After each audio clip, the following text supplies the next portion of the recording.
Nice little touch. What's up, everybody? Let me get rid of this echo. What's everybody up to on this second ever Trumpetmaster77 show? Not too early, right on time, my buddy. Mitch and Philip, greetings, gents. Hey, what's up, man? RM Carr, welcome.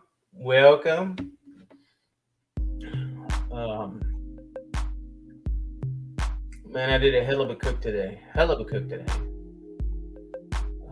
did some chicken wings. I tried a different method.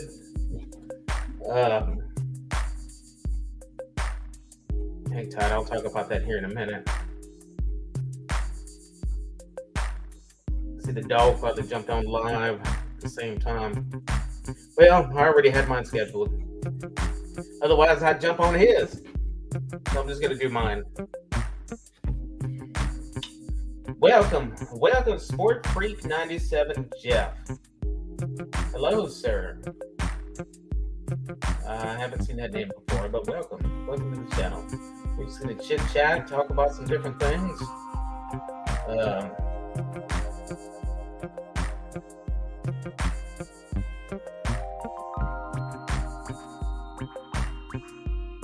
How's everybody day going today? Happy Saturday. Cheers.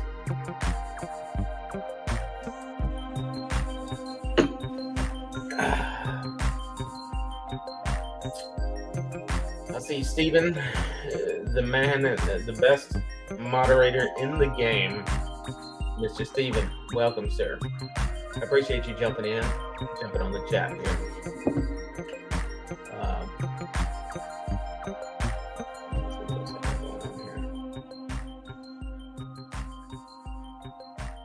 Yeah, I think most of the viewers are over there with the dog, but I didn't realize he jumped in on Saturdays. I actually told him just yesterday that I was going live today. Who else we got? Mitch and Philip at Harmcar. Okay, everybody saying hi to each other. Mackay Smith. Hey, how's it going? Welcome to Trumpetmaster's second YouTube Live, the Trumpetmaster Show. Everybody saying hi to each other here. I think we're gonna have Mike Brown jump on here in a minute. Might be a little late. If anybody else wants to jump in, let me know. I'm gonna go ahead and throw the link out there just in case. We can just talk about whatever. Can everybody hear me? Give me a thumbs up if you guys can hear me. Actually, look at my earbuds. Forget about that.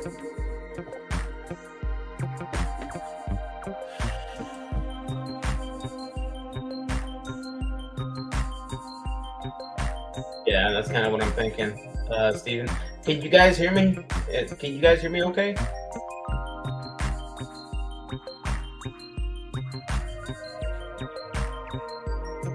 Drunken Chef has blocked me. No idea why. Hope your mods won't. Hey, what happened between you and Drunken Chef? That's y'all's deal. I don't know anything about that. Okay, cool. 10-4. Thank you for verifying that. Okay, I'm linked up to my speakers now.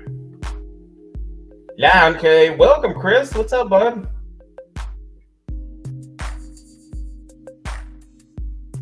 How's everybody doing this Saturday afternoon?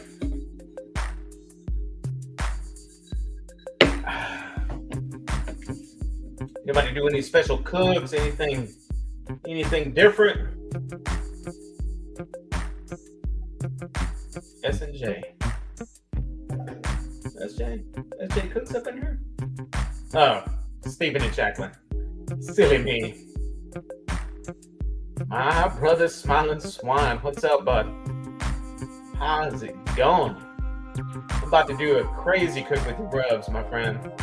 I'm just kind of rotating some of my old stuff that's been out there for a while.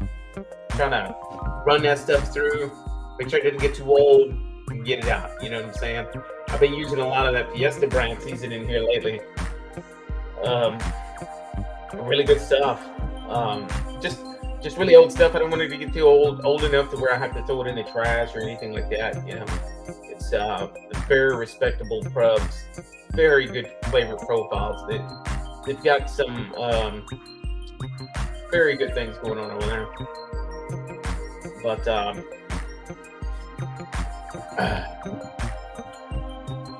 I've got some cooks coming with your product there, my friend. Excellent product, by the way. Anybody in the chat who's interested, you want to try something different, if you guys want to try a rub that you don't have to combine with anything else, anything that's just right off the shelf that you can put on your proteins, that's my man right here. Reach out to him. He's got an excellent product out there. He's doing really good things with it. He's got man, I'll tell you right now, he's got the steak rub, that my go-to steak rub, the steak and chop is what it's called. That stuff right there, if I had it in front of me, I'd show it to you guys. But go to his website, smilengswine.rubs.com, and check him out, man. I'm telling you, if you guys like steak, y'all want something, just the bomb on steak, get you guys some steak and chop. I'll tell you, that stuff right there, crack on steak, man. Excellent stuff. It's got a hell of a brisket rub, hell of a rib rub, garlic jalapeno rub that he has. Fantastic in a bowl of beans. It's crack on beans, man. He told me about that, and I guarantee you he is not lying about that. It is very good stuff.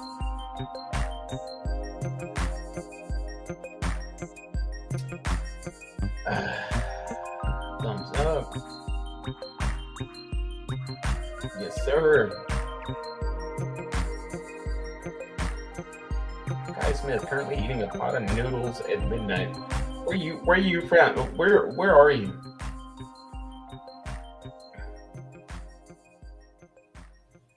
Oh, that's interesting. Did you make a video? I'd like to check it out.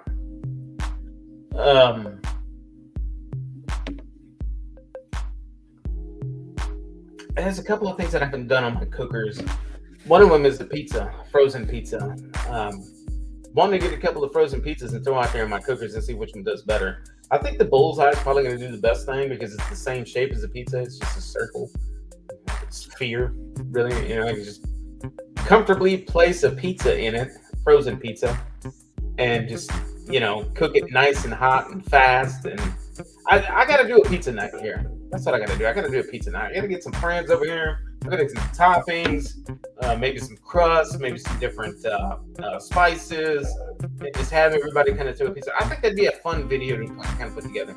Everybody does their own pizza. Everybody just uses the bullseye as the oven and just cook that thing like 475 to 500 degrees. I'm not sure, but I think that pizza's cooked pretty hot. That bullseye get up to any temperature that you want. But I have heard a lot of good things about pizza cooking in that bullseye. That thing, apparently it's the Shizzle pizza cooker. I definitely have to try that. I have not done that yet. I turned on to, there's a pizza joint that's right up the street here. It's called Sabino's. That's what it is. Dude, they've got some of the most awesome wings, pizzas. They got a full-blown bar. Man, they've got some really good things going on there. And it's the very first time I tried a cauliflower crust. And man, let me tell you something. That's not to play with right there, man. That is fantastic. A cauliflower crust pizza? Oh my goodness. Just awesome. Yes, sir. Yes, sir. I appreciate you, man. I appreciate you jumping in, dropping in. This is my second ever YouTube live. So I do appreciate it, man. I do. I appreciate you jumping on. Yes, sir, it does. What's up, Mr. Webb? Welcome. Cheers, my friend.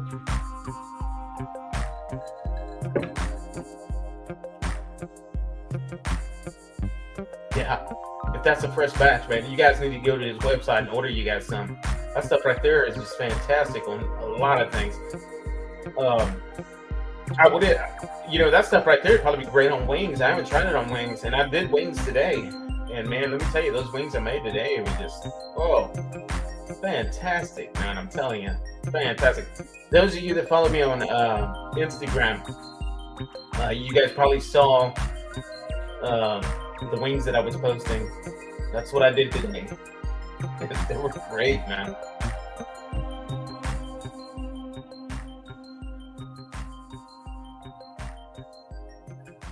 You're gonna talk the man up and we can't see it. Are you talking about the rubs, Lance? Dude, take my word for it. Go on his website and get you some steak and chop and cook yourself some steaks. Trust me, I am not bullshitting you. There you go.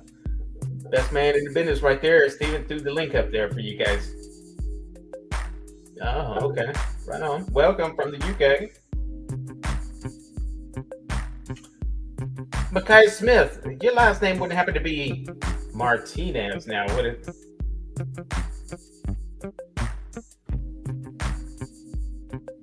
Bacon fritters on the griddle. Not exactly sure what the fritter is, but it's got the word bacon in it. I'm pretty sure it's delicious. Because anything with bacon is delicious. Scotty's backyard. What's up, buddy? Welcome. Chilling on. What are you chilling on? BBQ Rockstar. How you doing, by the way? Everyone in the chat. This is my boy, BBQ Rockstar. He just had some back surgery. You guys go check out his video. Go check out his channel. He did some really good things. He's a thrasher. He's a rock star. I hope you're doing good. I know that back surgery is kind of like a big deal.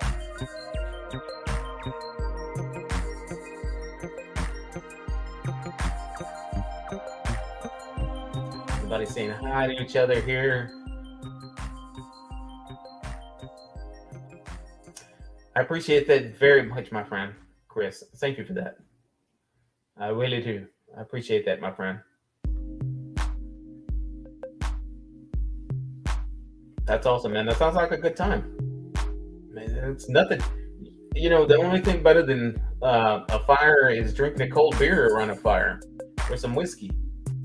And my favorite time of the year is coming up, man. Thanksgiving. I'm all about Thanksgiving, dude. That whole week, I mean, we do so many all-nighters over at my brother's house. It's such a good time, Thanksgiving time. And, man, I just can't wait. It's right around the corner. I'll take off a couple of weeks from work, burn up some vacation time, and just have a really, really good time. I just enjoy everything there is to do about Thanksgiving time. I'm already like way ahead of it. Like I'm drinking some Oktoberfest. I love that stuff, man.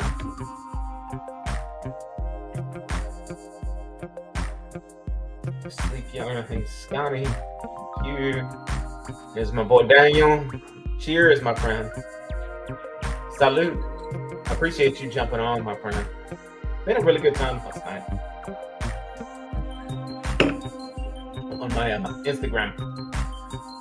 Daniel here from Barbacoa Bandits. Really cool dude. Sleeper, Out Lunacy. What's up, my friend? Dude, what's going on, my friend? We need to hook up. I know you're a Texas boy too. We need to hook up, man.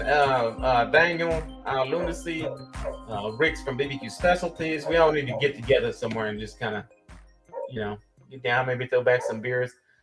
Some cold beers. Some cold beers.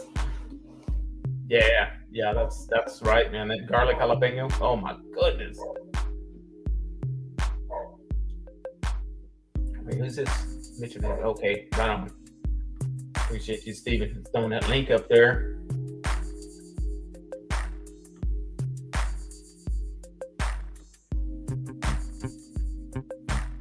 Let me respond to this text message real quick.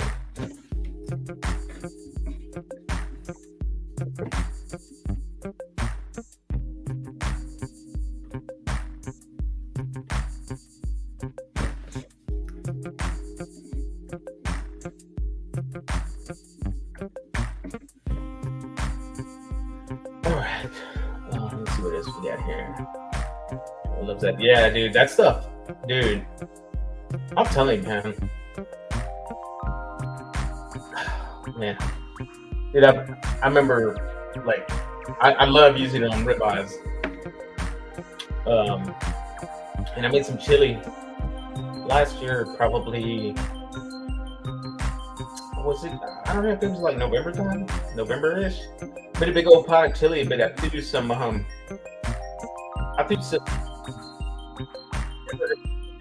also did some ribeyes that I seasoned with the steak and chop, and I cubed those up and I threw those in the chili. Goodness, man, it's just fantastic.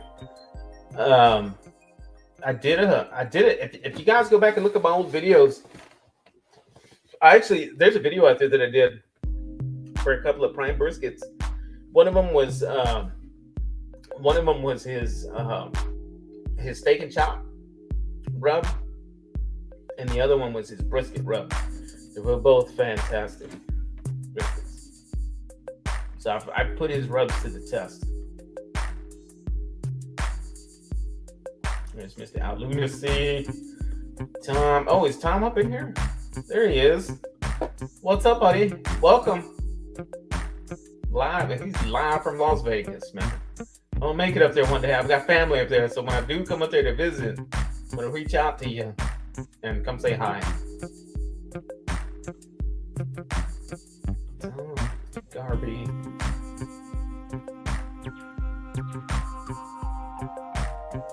No, absolutely not. Mr. 805, my brother. Oh, hey, welcome. Harmonica man? He plays the harmonica. I know he's a drummer. I didn't know he was a harmonica man. Tom, explain. Do you really play the harmonica, brother? Mr. Mike Brown. Mr. Mike Brown, I don't know how long you were on there. Sorry. I just looked down. How long were you in there? It wasn't very long. I had to get my camera working. Okay. I just looked down and I saw you like reaching up like this and grabbed my attention. I was messing with it.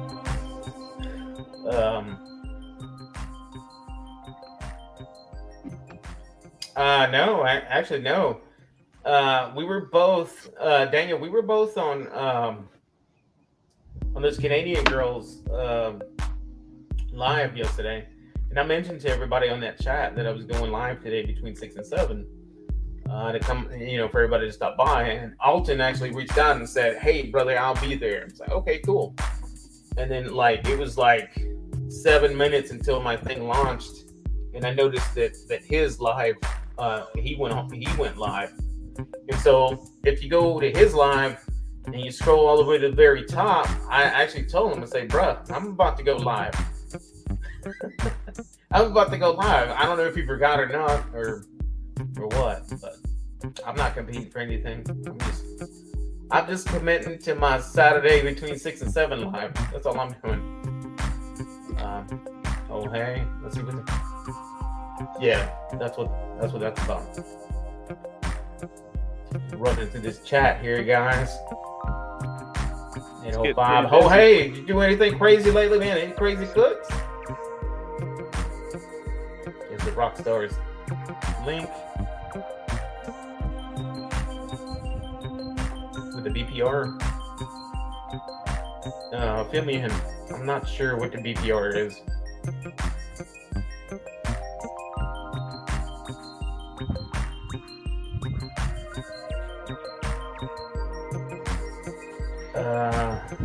know these guys.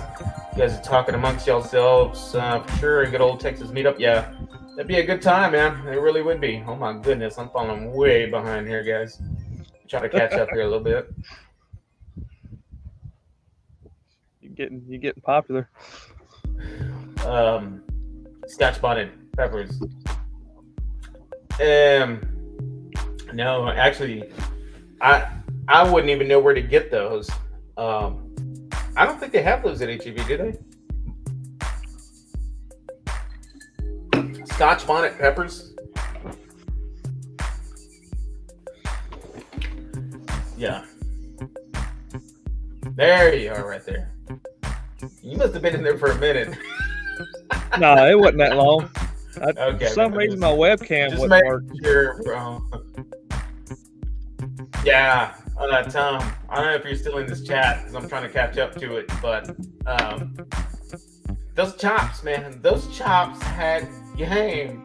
Oh my goodness, dude, just fantastic flavor. Again, I'm just kind of trying to use up some of the old rubs that I've had in there for a while that I have not used, and I don't want them to get old enough to where I have to just kind of toss them. So I'm back to my Fiesta brand. I've got a Fiesta rack, and I'm trying to go through that. And yesterday's chops I used, these were loin chops. They weren't bone-in. All I used on them was the chicken rub and black pepper. And then I glazed them with some of the Suckle Busters finishing. I glazed them with some of the Suckle Busters honey BBQ finishing glaze. Oh man. Those chops, oh my goodness, so juicy, so good, so tender.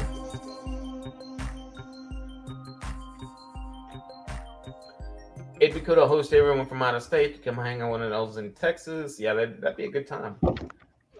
Daniel, that's a really good idea. Perhaps one day. Yeah, for sure. Mine too, man. That's my favorite time of year. Thanksgiving is mine. A lot of people always go for the Christmas. Dude, I'm all about that Thanksgiving. That Thanksgiving week, I just love it, man. I guess maybe it's just some of the best memories, some of the best food, some of the best eats, some of the greatest get-togethers. Some of the greatest times in my life have been just, with my family on that Thanksgiving week. And my brother, he's always hosting that all-nighter. And man, I'll tell you, when I do it this year, a lot of times it's just all family time. Just I enjoy it. My phone just not even on me, right? But I think this year I might try to get footage, maybe do a little video together on the fun stuff that we do. It's just a really good time. All night. Nothing but loves in the house. Welcome, my friend, Mitch and Philip.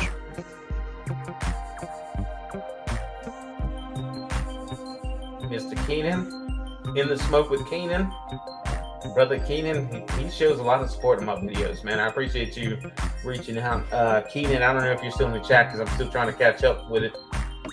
I know you were blowing up on Instagram, and I remember watching you on Instagram. I remember watching your videos. I remember watching some of the cooks and stuff that you were doing, and I know you got hacked, and it put a stop to that. But man, I don't know if you're getting all your stuff back or what, but keep at it, man, because you were doing some really good stuff. I remember watching you on there. Dallas, yeah, I knew you were out in Dallas. Yo, where'd the harmonica come from? Curious.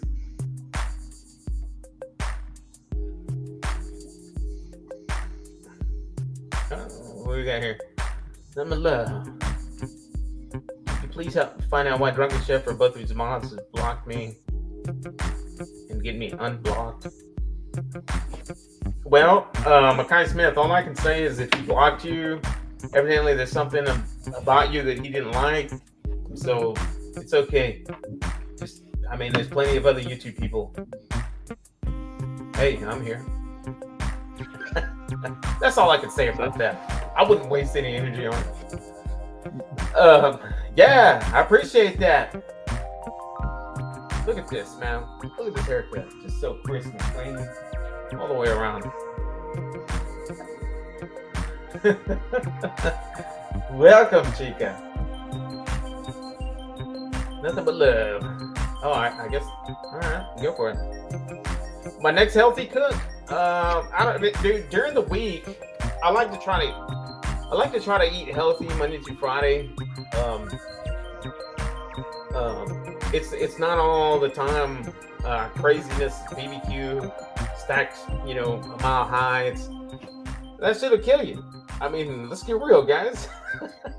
You can't eat like that forever. It's the shit will kill you.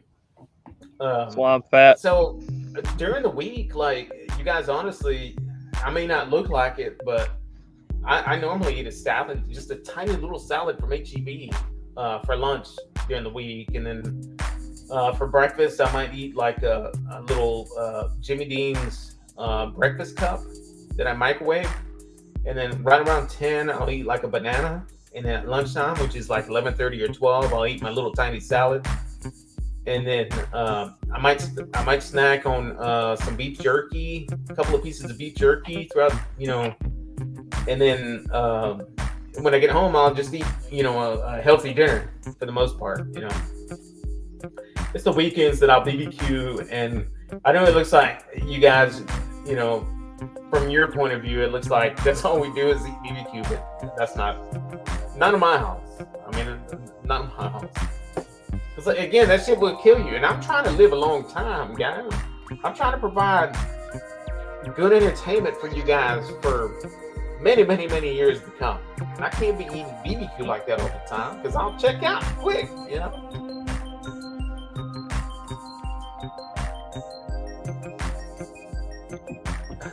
Still talking about being blocked. Let's see, my bro, I'm chilling on a tree. 250, yeah, that's a custom made, custom built 250, and you know why that smoker behind you is so special is because there's not another one on the planet just like it. Nope. That's an original. It's like you pop a bag of popcorn. You'll never find a kernel pop that looks identical to any of them anywhere. Every single one is different. That's just like us humans. We're popcorn. We all get done at different stages. Yeah.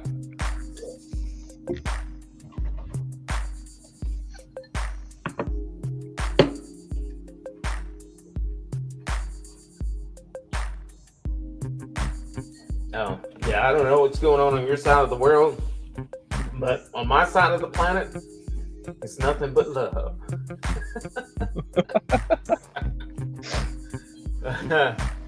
That's all I can say. Yeah. Welcome.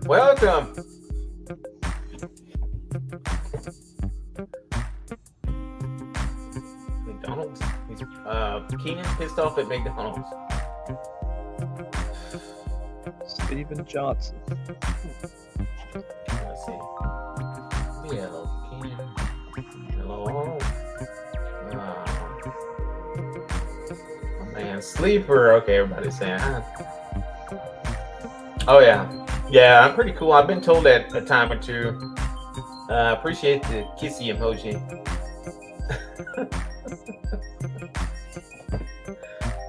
Keto Messiah Tom. Welcome, BBQ Bourbon and Blues. What's going on over? I like that name, BBQ Bourbon and Blues. Nothing but love. I don't know what you were laughing out loud for earlier in the chat, but maybe you can refresh me, my friend. I appreciate you being in here, though.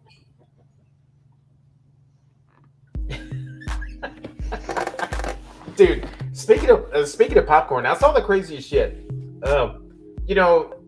On Instagram, I get so I get in the zone every now and then, and I'm just kind of like swiping, to the right, and I'm just like watching the next feed. I saw this popcorn video. Okay, it was in a different country. This dude had this huge wok, right? This huge pan over an open flame, and he had a bunch of oil in it, right? Probably like that much oil at the bottom, right? And so what he does next was crazy. I didn't know where this was going. He grabbed a couple of pieces of watermelon, and he threw them in the oil, and it's just like bubbling and getting all crazy, just smashing it in that oil right when it's just boiling and getting really super hot. I didn't know where he was going with it, but he gets a bag of cheers, my friend. Are you on that Youngling tonight, Mike? Nope. Bush Light. Did you find the Oktoberfest Youngling? No, I ain't looked for it yet. It's good stuff. So anyway, he throws these slices of watermelon in the boil of the hot oil. And he's smashing it in there. He gets this bag of popcorn. Oh yeah. He gets this bag of popcorn seeds and he throws it in there. And this popcorn starts popping, and he's just kind of mixing it, and all this popcorn just starts popping up, dude. It gets so full over the top of that wok, and the popcorn has this pink haze to it. Oh, dude, that popcorn looked amazing. I gotta try that. Let's try that, man. Yeah.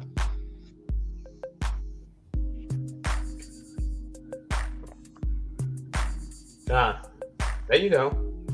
Question for you right there, Mike. Are you a left-hander? No. I'm right-handed, but I planned on building another one just like that and having two on a trailer. So that way the doors open. So do you think that one right there is going to be the one making it on the trailer along with the next one? So I'm not going to do that no more. Like I said, I'm going to go straight to a 500 gallon, and that's going to be my backyard pit. But it don't matter, left hand, right hand. I mean, it works. Yeah. Okay. And another reason that I put that box on that side, because the weld was on the back side of that tank, and I didn't want to lay out the doors on a weld. Yeah. It would have bowed them. The seam weld that welds the tank together. Tom's like, hey, hold the bonnet and give me the scotch. Yeah. 2 days outside in the fresh, having a coffee during lockdown deserve what? Arresting? Ridiculous. Haha, you don't want to be here, mate. You're lucky you're there. I don't know what's going on. Again, I don't know what's going on your side of the planet, but on ours, it's nice and peachy. All I can recommend is just stay away from the trouble. Just stay indoors if you need to.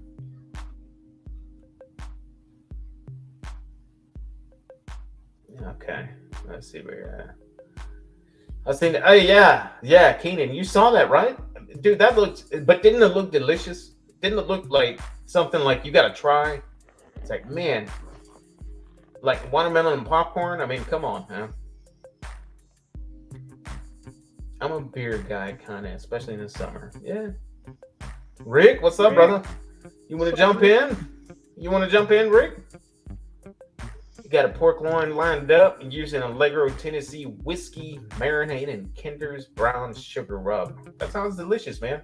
Make a video of that. I want to see that. That sounds really, really good. That makes sense, Mike. Yeah. Put them on a trailer.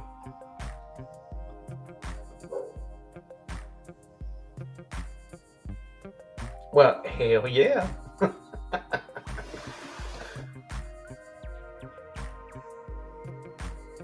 I'll say it here in a few. Okay. Looks like I'm caught up. Well, welcome, Mike, to my second ever Trumpetmaster77 live show. Hell yeah. Yeah. So, going back to last week, I noticed that you were on live, and I was like, oh crap, man, it's like 10 minutes until I go on live.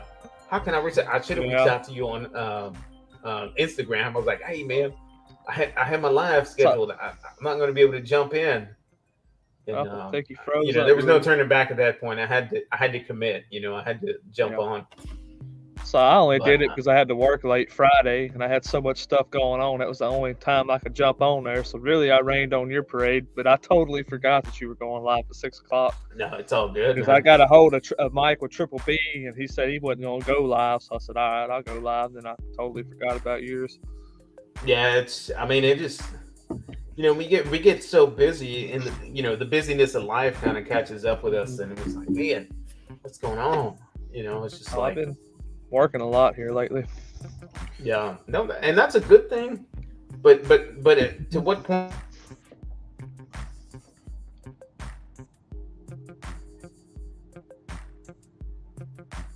Uh-oh. I can't hear you. Can't hear you.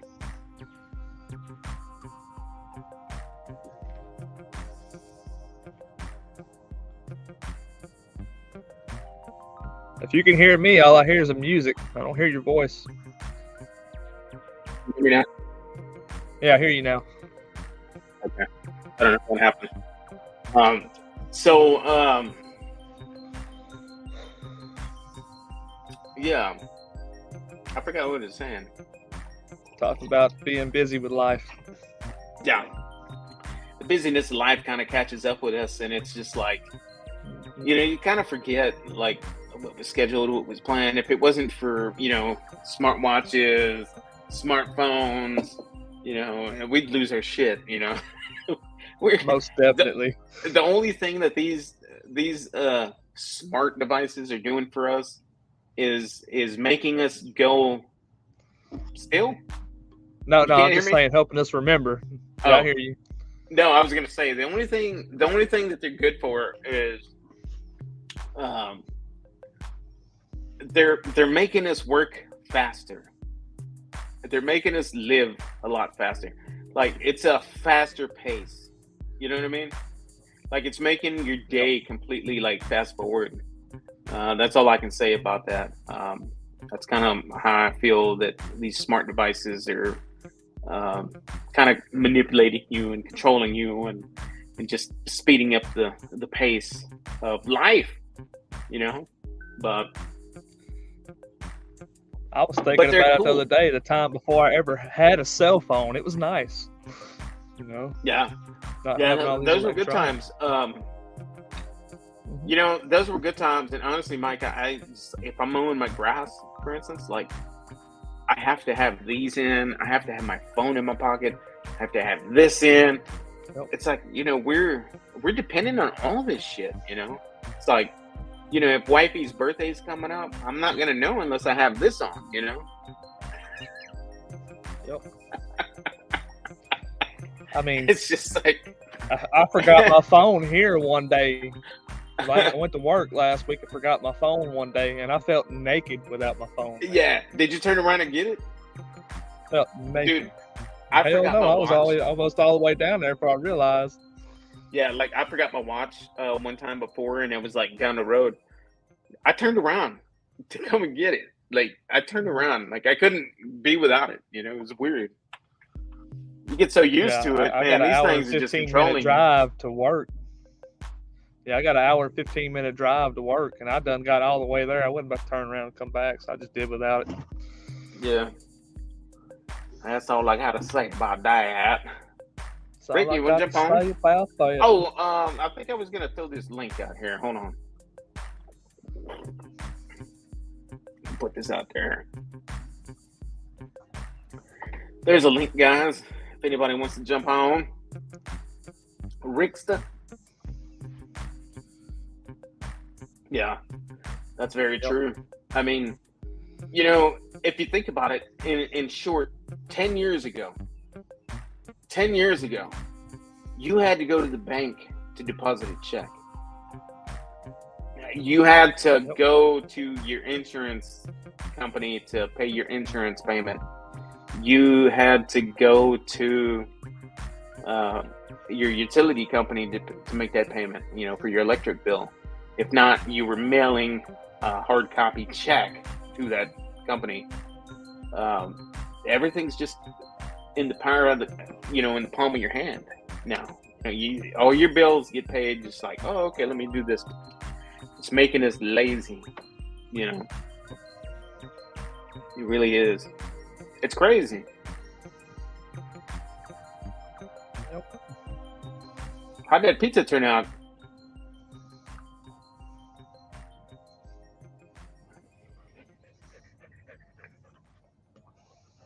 Technology and BBQ? Well, what else is there to think? Let's see. technology is making us live on the go.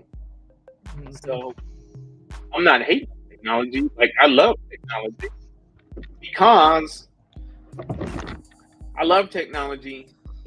because I can now apply it to cooking. So yeah, basically, I'm a rec tech addict, man. I love it, dude. If I'm smoking a brisket, I love to sleep. I love my sleep. So what's better than sleeping and waking up to a delicious brisket? There's nothing better than that. And you didn't have to fucking throw a log in it all night. Now, does it taste a hell of a lot better than if I was cooking it on? Wait, hold on. On that 250 gallon smoker? No. But it'll do. It'll damn do. Very nice. It will still put out an edible product. Mm-hmm. And that's my brother's old school. He's got one like that, and it's on a pole. And I'll send you pictures of it on Instagram. But it's on a pole, and it's got a little grease nipple on it where you can grease it, when you need to. So you can turn it based on where the air is coming from. If it's windy, that whole big sumbitch, you can just turn that damn thing. It's got a nice cooker. I'm telling you, man. That's where my 500 gallon is sitting over there.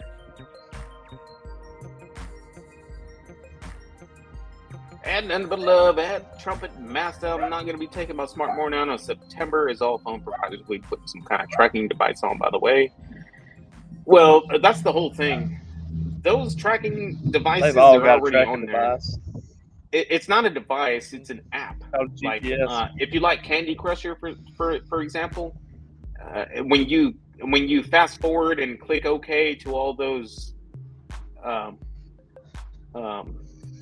do you call it? That whole list of shit that you don't want to read, that we just scroll up real quick and hit OK.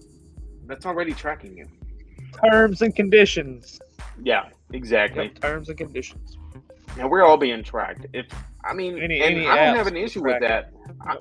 I don't have an issue with that. If I was a criminal and I was trying to get away with a lot of shit, then I would have an issue with that. But I'm not. So I don't care. They can track anything that I do. I really don't care. It makes my life easier. Yep. It's kind of the way it goes. That's kind of the way I feel about it. I don't know.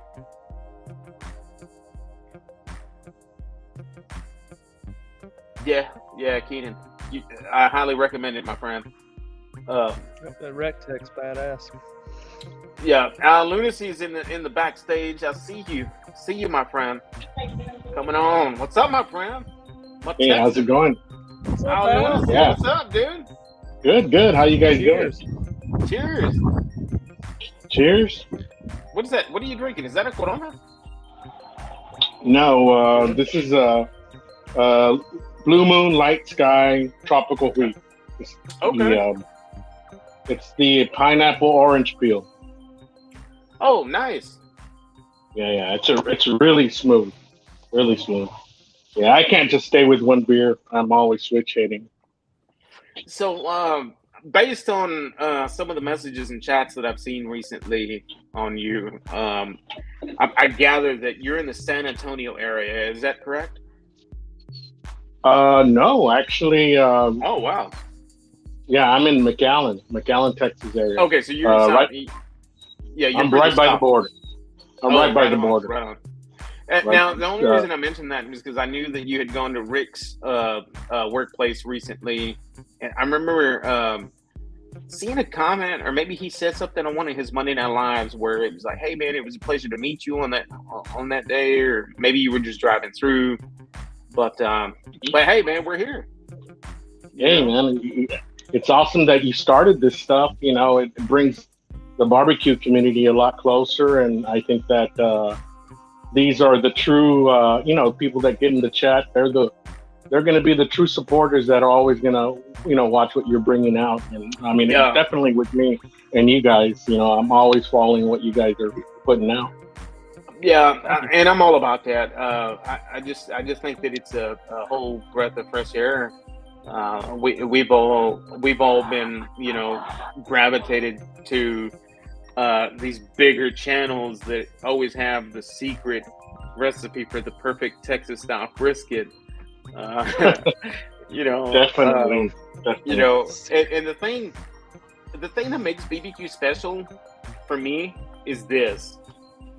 It's that whatever it is that you guys are doing to your proteins, everybody in the chat, anybody, is the right way to do it. You see what I'm saying? It's just the right way to do it. Like if you enjoy it, if it's delicious the way you're doing it, do it that way. What works for you? Don't do it because I'm doing it a certain way, or if Mike's doing it a certain way, or even then, or if Aloysius doing it a certain way, try it. You can try it, but if you don't like it, if you like your style better, stick to it. There's no wrong way to do it. They just or use your way as a foundation and then make it yours. Add your tweaks to it. Yeah, for sure. And I think we all do that in a way. I think, like for me, I'll be honest with you guys. I do a lot of research on certain cooks, and I see what people do, and I'm like, hey, I think I can do that, and maybe if I add this to it, I want to try it, but I want to try to add this to it because I like the way this tastes. You know what I mean? Exactly. That kind of thing, and that's why we're all in it for, right? We all learn from each other. There's no hating, and I'm one guy right here, right now, and I'm gonna tell you, I'm not the guy that's gonna tell you, oh no, that's not the way you do it. You don't wrap it at that temperature. No. Yeah, that is not me, dude. Oh, you wrap it at 180 degrees? Freaking fantastic, man. If that works for you, it's like on that note, I don't know if you guys seen that guy Jerby on. He's one of the cooks or co-owners in Goldie's in town. Yeah. His ways are totally different from the traditional Texas, Central Texas cooking, and some people will totally frown upon what he's doing, starting with him using charcoal lighter. A lot of people don't like that. Yeah. And another thing is the way he grows a bark on ribs. He throws fat in the fire, and it gets this black smoke that's probably totally cancerous. I don't know, but it makes a hell of a bark. You know what I mean? And it's his way, and it works for him. And a lot of people like his ribs. So hey, more power to him. Mm-hmm. Yeah, I like watching Jeremy barbecue. So I want to focus in this chat here. Keenan was talking about the Rectech is his next purchase. Man, I'm all for that. I support you for that, my brother. Rectech's where it's at, man. I'm just a Rectech fan.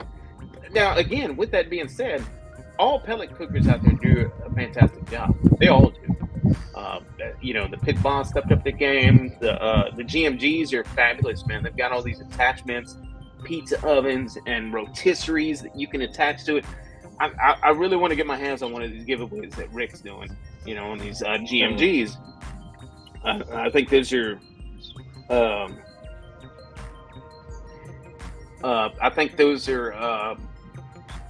hang on.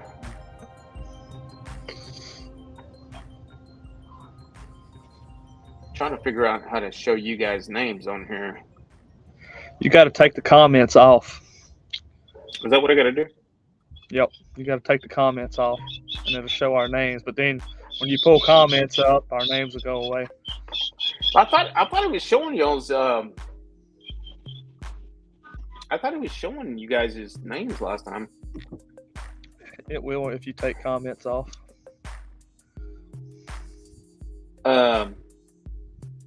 So yeah, man. I mean, that's where we're at. So, but Keenan, if you're trying to get a Rectech, man, are you trying to get into a bullseye or a bull or even the RT340, the small one? Oh my goodness, dude, that's the next one that I'm gonna put in my arsenal. The little RTB 340. That thing's amazing, man.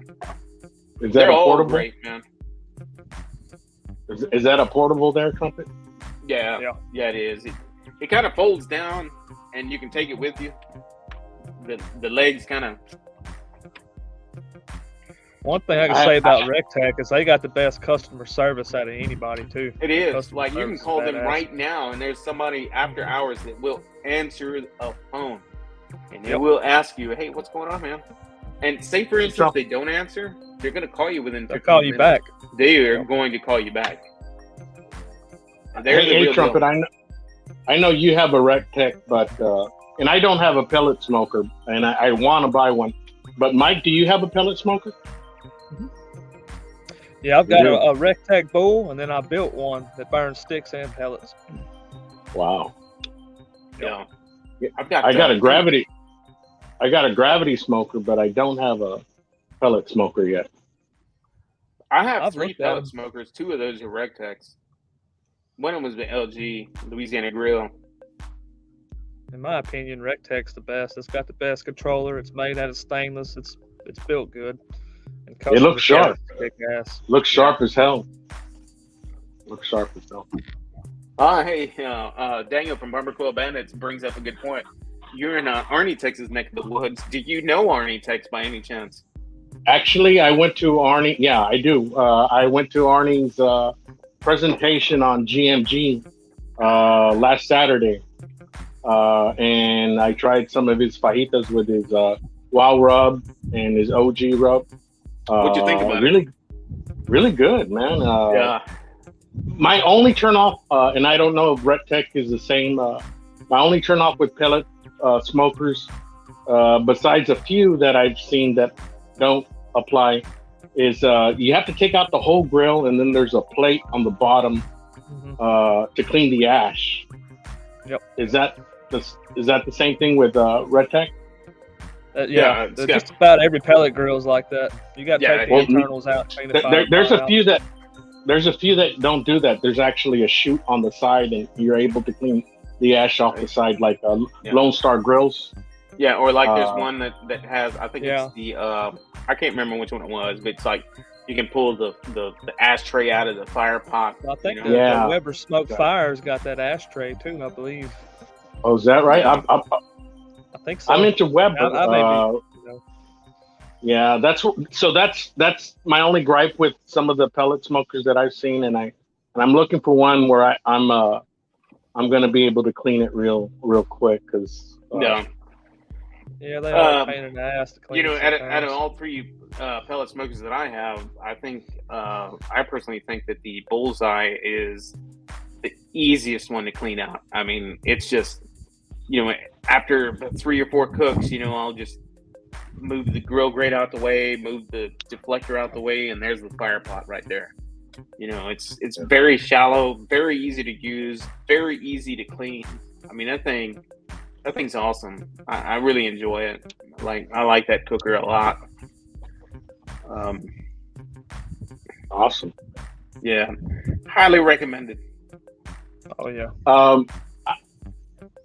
What are you drinking there, Trumpet? I've got the Yuengling Oktoberfest. Okay. Yeah, the Yuengling Oktoberfest. How about you, Mike? A little bit of I'm drinking, Jack and Coke. I'm drinking cheap beer. I'm drinking Busch Light. Yeah, that's good stuff. I drink everything, man. In fact, I got a few different kinds. I think I'll grab a Yuengling if you guys give me a second. I'll be right back. Yeah. Oh, you have some? That's me. Yeah, I don't ever stay on one beer. I drink different beers all the time. Yeah. I used to drink Bud Light for years. Because I thought that's what you were supposed to drink. Because everybody always had it. It was always being drunk. That's what everybody drank. Yeah. And then I switched to Coors Light there for a while. And then I tried to switch back to Bud Light, and then it tasted very bad. And then from there, since then, I'm just no, I'm going to try this. And I just, I started drinking this Yuengling, man. I think I'm going to be on it for a while, honestly. That Yuengling's good shit. I like it. It is. Very good stuff. I've been drinking that more now than I got turned on to that here probably 3 or 4 months ago. I drink it. I like it. Yeah. Yeah. You got any more? Which one is that? Have you guys? Have you guys That looks seen like this fork? Oktoberfest. Yeah, it is Oktoberfest. Have you guys seen this fork it spatula? Yeah. I haven't seen it before, but I think I could put real good work to that thing. That thing looks pretty helpful, actually. Looks like a steak. Yeah, this is actually a knife up down here, so you can actually cut meat with it. And then this is a tenderizer. Oh, that's kind of cool, man. And then this is a bottle opener. And then a spatula. Kevin, son, welcome. Oh hell yeah! I see the bottle popper. Yeah, so it does a few poppers, things. Man, those are important for me. A I find good thing that they using gave a me. bottle popper even on the twist tops. Mm, Even if it's a twist top, I found myself like using a bottle popper. You know. you get in the habit. I like the T-shirt, man. The Megadeth T-shirt. Rock on. Hey, thanks. Are you a musician, trumpet? Yeah, not as much as I used to be back in the day, but my love for the trumpet is obvious. Same here. I play several instruments, so I'm definitely. Yeah, I can play anything that's brass. I can play. You know. Oh, cool. The euphonium. guys. Yeah, go for it. Euphonium, trumpet, baritone. Well, that's the same as a euphonium. Trombone, anything that's brass, right? I was never a woodwind guy. Now, a lot of people might say, well, the saxophone is brass. Yeah, but that's a woodwind, you know. Mm-hmm. I never played the saxophone. It was funny because when I first started band, that's what I wanted to play. It was the saxophone. But I had an uncle that played trumpet, and he was really big into mariachi bands. Out in Arizona and New Mexico. And that's what turned me on to trumpet in many years ago. And I just ended up growing a love for it because he trained me. And so by the time I had an older brother that played trumpet before I ever did as well. And when he was in junior high school playing trumpet, I was in elementary playing trumpet. We had a beat up trumpet that I was playing. So by the time I made it to junior high, I was that far ahead, you know. I get you. So, I mean, I just developed a real good love for it. I personally think that it's the most self-expressive instrument on the planet because, for instance, like if somebody plays guitar, it sounds very similar, but the trumpet you can make it sound your own, right? It's just it's very different, you know. It all depends on your embouchure, right? But and you can make it sound your own signature sound. So where are you getting all this music that you put on the background of your videos? Those are some of my all-time favorite trumpet players, like Arturo Sandoval, a couple of just great talented musicians. The dream would be to play my own and put it out there, but I'm just one guy. I don't have a band or anything like that, right? Do you have any recording software? Well, I do have. That's odd. I do have this music app. I don't know if you can still see me or not, but Logic Pro. I have Logic Pro. Oh. Yeah, Logic Pro. I have Cubase. So some of the stuff that you've seen in my videos, it's actually my music. Oh, is that right? So, right on. I've played with Logic Pro, and I wanna get very familiar with it, and just just simple background music that I could make or something, you know. And and I do have a microphone. I have a microphone right here, like all these guys have. You guys see that right here? Wow. With the little chingadera, but I just that's all I need right there. But yeah, man, that's one of the things that I want to start looking into eventually. Takes more time. I have kids, and I basically preach music to them. I train them all. I've got my 8th grader. He's playing trumpet, so he's a screamer.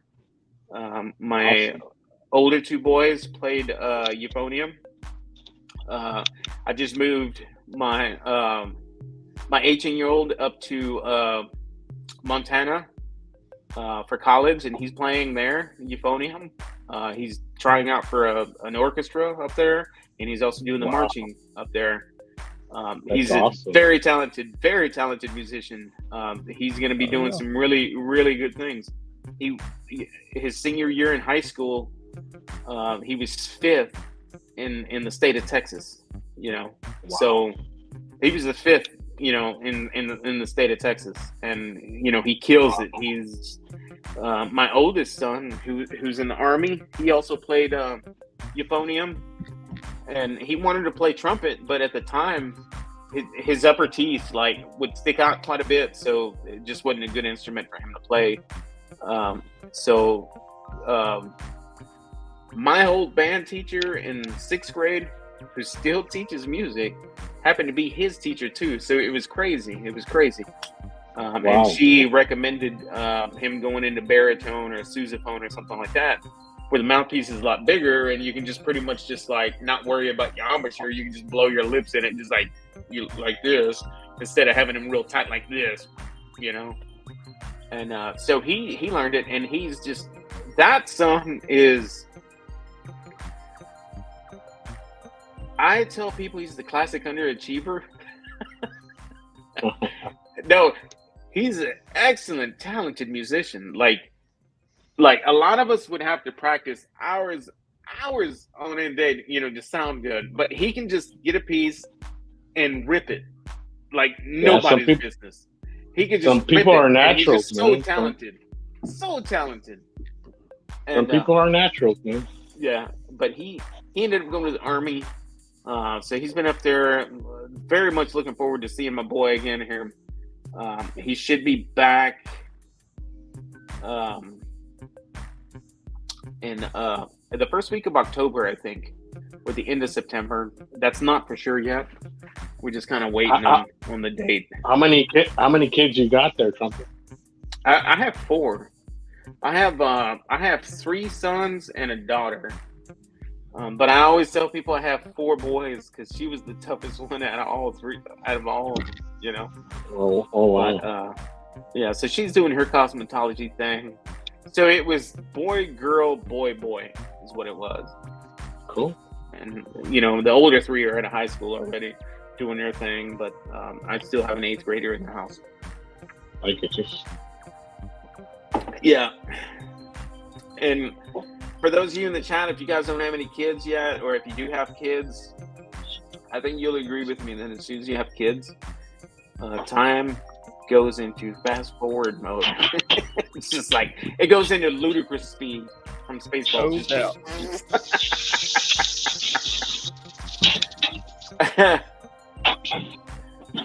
Please, rock metal music. No, I need to dust it off. I need to play. Small as it's called. Southern California, the 7th Sun. Banchuco, welcome, my friend. Sorry, I fell behind on the chat, my friend. Welcome. I thought you chose username Trumpetmaster77 because you liked Trump. I should have guessed. Well, I mean, yeah, I understand that. Okay, let's see, Rick. Rick, you want to jump on or what, man? Are you busy? Or are you still giving foot massages? Rick, you want to jump on my chat and be part of the 2nd ever Trumpetmaster77 show, or are you still busy giving foot massages? Are you cooking anything, Mike? No, I'm just chilling. No, he's taking a break, man. He's been cooking his ass off for a while. I've been seeing those shorts you've been putting out. That's Al Lunacy. I got a lot more of them to do too. Okay, I'm doing a few right now. All right, that's a good way to get more subscribers. Doing them shorts. Definitely. I don't know what the hell I did last live that showed everybody's names. Okay, you said to get rid of the chats, right? The comments? Yeah, you got to take the comments off. All right, let's see here. I just clicked on the comment thing. It still didn't show you guys names. You gotta unpin the comment. The comment's still showing.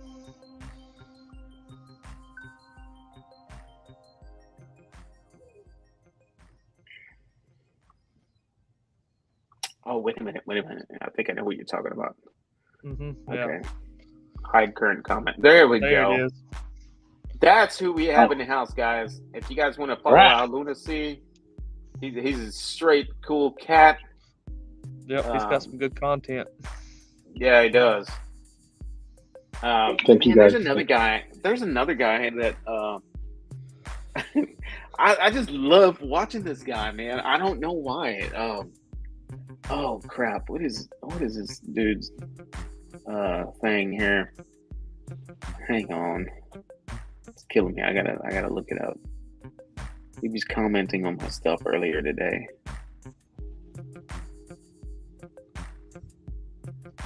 I think it's Cooking and Fishing with Mike Chavez. Is anybody here know who he is?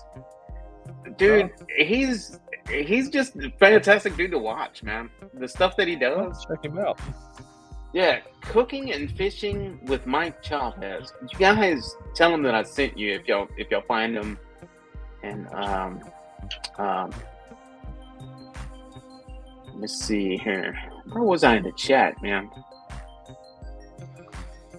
They were here. Okay, let's see. What is the third screen? Okay, that's where I was. Quince. Yeah, Cooking and Fishing with Mike Chavez. He's a super cool cat, man. I don't know why I enjoy watching his videos, dude. Like, I just, he's got this silly thing where at the end of his videos when he tastes this food, he does this silly ass thing that he does. He's just like, okay, guys, here we go. We're gonna go ahead and taste it, and he screams it, and then he tastes it. Hilarious, man. That shit's freaking funny.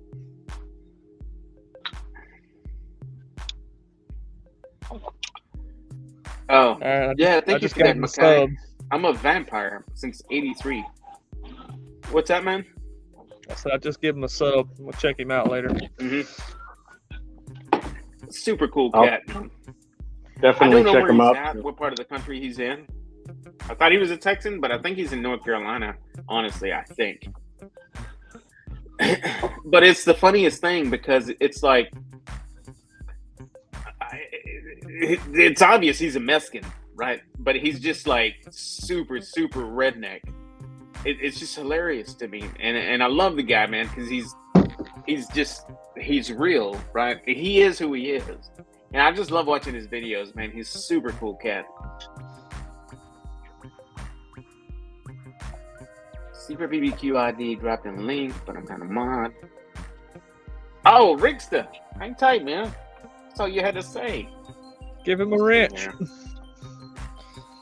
Let me find Mr. Rick. Mr. Rick. Let's get him let's throw him a wrench, a monkey wrench. How about that? Yeah. Smoking Joe. There you go.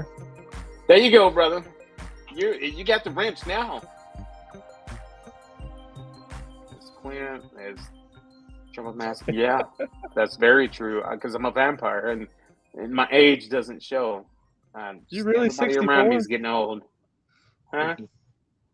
You really 64? Yeah, man. I'm just a vampire. I just don't age. Let's see here. 805. It's all that beer. It's all that beer. I sent Lewis a drop screen text, but it's confused him. It did a little while ago, but yeah. But I understood what you guys were talking about now.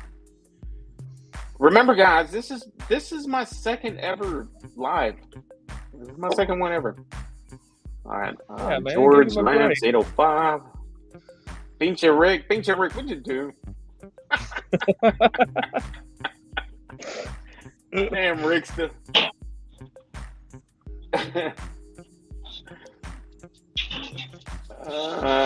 What is that? Is that the link to go live? Is that what that is? Mm-hmm. Guys, check out the spatchcock chicken. Dude, it looks super bullfrog. That's awesome. So you did the bullfrog one. Yeah. Yeah, I did the bullfrog one. Yeah, that's a bitchin' chicken. That's awesome. Yeah, it looks pretty cool. Hey, what'd you cook that thing in? I got an old smoky that I use for like my small cooks, and that's what I did it in. Yeah. Old Smoky is like a great chicken cooker. Is that I like like the Weber kettle, but it's like really deep? It's like really It's like tall. it's like the R2D2 looking. Yeah. I like doing Yeah. steaks on them. Oh man, they come out juicy. Mhm. It's Yeah, they it's do. the distance to. Well, I got the There you go. 22 inch, Yeah. so it's the distance from the charcoal grate Congrats to on that, Quinn. the grill. It really helps out with cooking.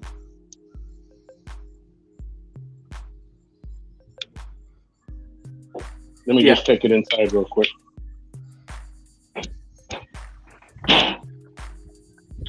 My goodness, I think it's raining outside out here. It stormed over here yesterday. Yeah, right on, man. Daniel, I think you're gonna like his stuff that he's got in here, man. He's got some really cool videos. Guys, there's a storm over here in my place right now, so for any reason, if my live goes dead, that means that there was lightning and I lost my Wi-Fi. Just FYI.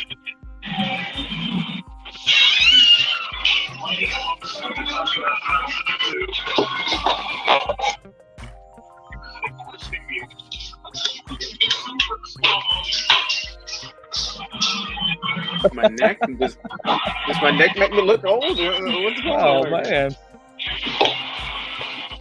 Hey, There's Joe. it's Mr. Joe. Mm-hmm. Yes, sir. Joe, you want to jump in, brother?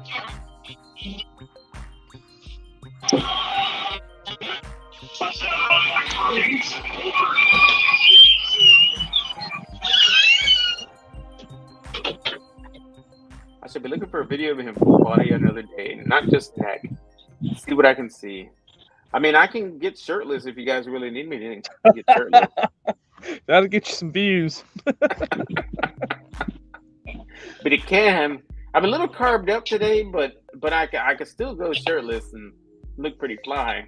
But I am a little carved up today. I know a guy on YouTube named Juan who is also a super Mexican.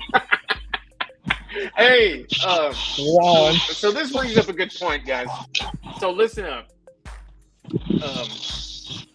So, you know, I've been showing a lot of love to my Instagram followers, and I've been going live every Saturday night after I get off of my YouTube, and sometimes on Friday nights as well. And last weekend, after I did my first ever YouTube live, I jumped on Instagram straight after. And Mike, I did not know that you went live on YouTube. Had I known, I would have hang out with you, but I didn't know that. So we were talking and we were just having a really good time. And it was Daniel, Marcus. I had the Mexican of all Mexicans, Eric Camp House BBQ on there as well. And we were just bullshitting and we were just having a really good time. And we started talking and I was like, I don't know where in the conversation it came up at, but I started talking about wrestling, you know, WWE wrestlers. And I was like, man, if there was a BBQ character in the WWE, what would his name be? You know, so that's where it came out of. So if BBQ was his thing, what would his name be? And we started just talking about it, and I think what stuck out at the very top was Smoking Joe. Smoking Joe would be an awesome wrestler name for a BBQ wrestler, right? With some tights, with some tights in the bottom. And dude, we were just killing it. We were just laughing. It was just so fun, man. It was so much fun. So anyone in the chat, if there was a wrestler in the WWE and his gimmick was BBQ, what would his name be? What do you guys think? Because there was some really good input on that chat that I had on IG. It was just hilarious, man. We was just having a really good time.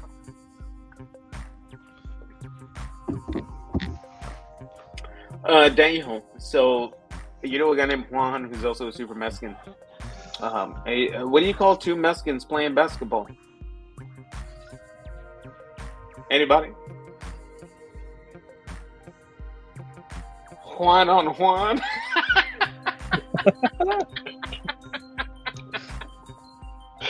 Stupid. This is stupid. Anyway, I thought it was funny. How about that one? That one? How about that one? Yeah, how about that one with the Mexican with a rubber toe? What's his name? A Mexican with a rubber toe? Yeah, his name is Roberto. Roberto. Okay, that's funny. All right, I figured out a shortcut on how to bring y'all's names up like that. Check it out. Oh wow. Where I am? Okay, let's see. Hello, Juan. Smoking Joe's Pit Cuval. I don't know whose link this is. So, Nice. you guys fill me in on this StreamYard, man. I'm new to it, and I'm thinking about getting a paid version, but and I know nothing of it. No, don't do that. Don't pay for it. It's free, man. Don't pay for it. Yeah. So here's free. the thing. The only thing you gain from it if you start paying, if you subscribe to it and you start paying $35 a month for it, is you can hold up to, I think, 10 people on your pain. Yeah. The free version gives you 6, and you can also replace this little ducky that you see on the top right with your own logo, and maybe a few other quirks and stuff, and add different kind of music. But so here's the thing. Now that you mention it, so I'm all about EV Mux. EV Mux. I want you guys to research this. EV Mux. It's not a stream. It's a StreamYard's competitor, and it's the newest one out. It's been out a month or two. I think 2 months. It's called EV Mux. EVMUX. EV Mux. And if you set it up, it's exactly the same as StreamYard. But the free version gives you a full 1080p, and it gives you you can hold up to 12 people on your chat live, and you don't have a limit on hours, just like the free version on StreamYard. It doesn't give you a limit on hours, because I think the free version on StreamYard per month gives you only, I think, 5 hours live time, I believe. Oh wow. But EV Mux is unlimited. Everything's unlimited. The only thing it shows is their logo up here, like where the little ducky is here. That's the only thing it says. It's just EV Mux. So if you want to start paying for that one, you can remove that with your own logo. But EV Mux is where it's at, guys. That's where it's at. So I think that my next live that I do next Saturday, it's going to be EV Mux. So it's very similar to StreamYard, but it just gives you much more options, and it's just. Hey, let me ask you there, Trumpet. So if you go to that format, does somebody that wants to join on that live chat, do they have to be registered? No, you can join just like you joined tonight. I mean, you just click on the link, type in whatever name you want to be displayed, and then that's it. That's it. Wow. Yeah. But EV Mux is where it's at, guys. I'm gonna try that out next Friday. Pretty sure I done burn all my StreamYard hours. Yeah, for the month. Yeah. Mm-hmm. Yeah. So are you guys doing like 1 day a week or? Yeah, I tried. Yeah, I started doing every Saturday from 6 to 7, and last Saturday was my very first one, but it ended up going 2.5 hours. Oh wow! It ended up going 2.5 hours, but it's okay. We had a good time. That's what happens when you're drinking this stuff. Yeah.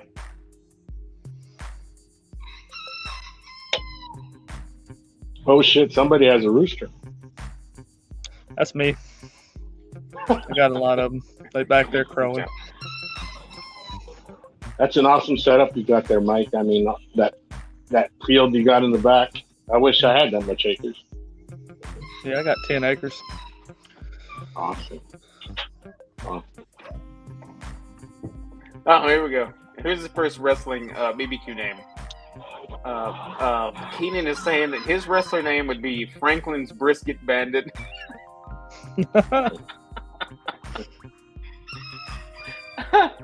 Franklin's Brisket Bandit. I don't know. It was just a bunch of silliness. I guess we were just caught up in a moment. How about Molleja choker? You know, the molleja, isn't it? The molleja sweetbreads down by the neck area.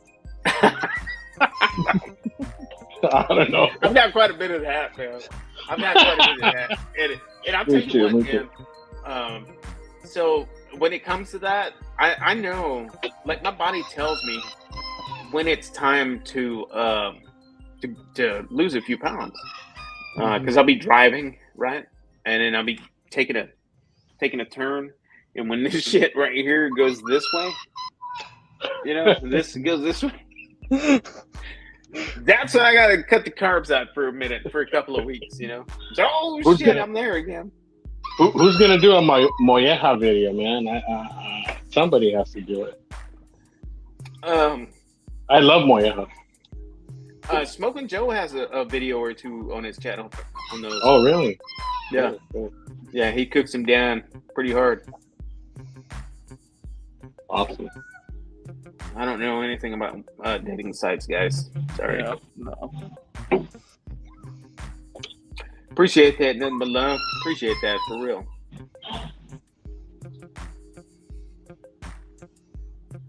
Does the chat phone work the same? What do you mean? On EV Ducks. Oh, yeah, everything's the same. Like, everything's the same. On EV Monks, everything's the same. You're going to see a lot of cool stuff, though, because it gives you so many different options. So many different frames that you can build. Like, it gives you so many different things. Like, everything. Like, you can compare. Go to YouTube tonight and watch EV Monks versus StreamYard, and you'll see the differences. You can be like, go check it out. Yeah. There's Triple B. What's up, bud? Triple B. It's Mike.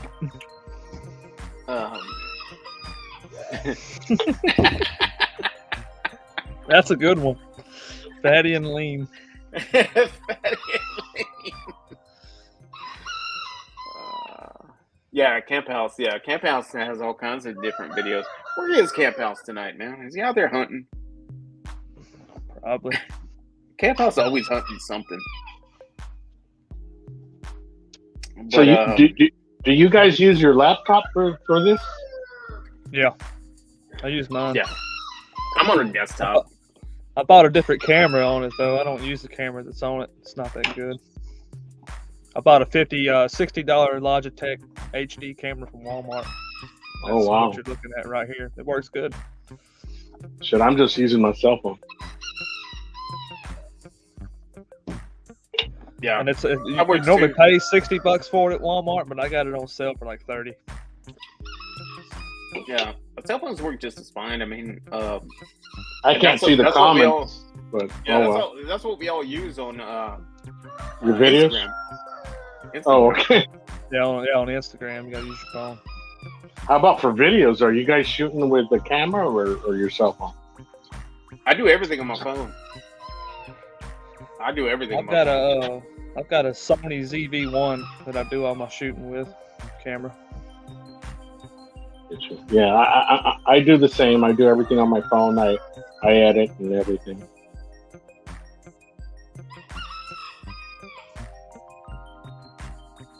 You flip these fajitas. Fajitas. He's cooking up a storm over there. Sounds like it. Yeah. Man, I'm gonna go over to Al Lunacy's place. Yeah, we're gonna go over there and go eat, man. I'm hungry. Oh, we just driving through, get a couple tacos, and we gone. Get some tacos. Hell yeah, and chicken leg. Yeah, you guys are invited, man. I have a balcony on top of the back shack here, the barbecue area, and so, man, I'm always out here enjoying it. Yeah. So, Al Lunacy, where you from, man? Are you a Texan? Definitely a Texan. I lived in California for a little bit, for about 3 years. Yeah, in San Diego area, and McAllen, Texas. Actually, not really McAllen. It's just about 10 miles from McAllen, but it's pretty close. So I live in an area where, you know, I'm just minutes away from Mexico. I'm about 6 minutes away. But yeah. But no, I enjoy it here. I mean, it's a low cost of living, and I'm getting ready to retire. So 2 more years. Okay. Hell yeah. Then I'll start traveling. Nice, man. That's cool. That's awesome. Yeah, my kids are all grown up already, so they're all out of school. So I'm just, looking at the finish line. Yeah.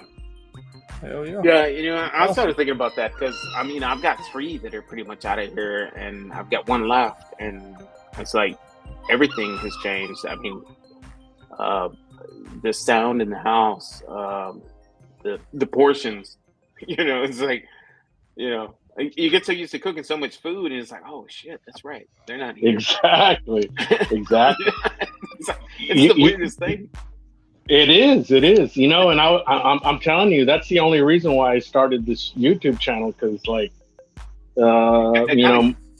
yeah, I know what you mean. It kind of keeps you occupied up here from the reality of what's unfolding in front of you. It's just like, what? Like, wow, that's weird, Mackay Smith cut bread and potatoes past month. I don't seem to be losing any weight though. But just keep this in mind, Mackay Smith, or anybody in the chat. You're gonna start losing inches before you start losing pounds. Or in your case, I believe it's called stone. You're gonna lose inches before you start losing stone. Or pebbles, if that's the thing. If anybody's putting comments, I can't say it. Yeah, that's cool, Kenan. Yeah, I knew you were from Cali. Wasn't sure like what part of Cali. I guess SD. I knew you weren't from LA. Yeah, SD, hell yeah. Yeah. Yeah, I miss San Diego. San Diego? Yeah. Very nice area. Right on, Rick. If you have me on your radio, yeah, you can hear me. Nice. Is Rick coming driving. in? He's driving. No, he's driving right now. He was gonna try to jump on. Peace, man. Take care, Triple B.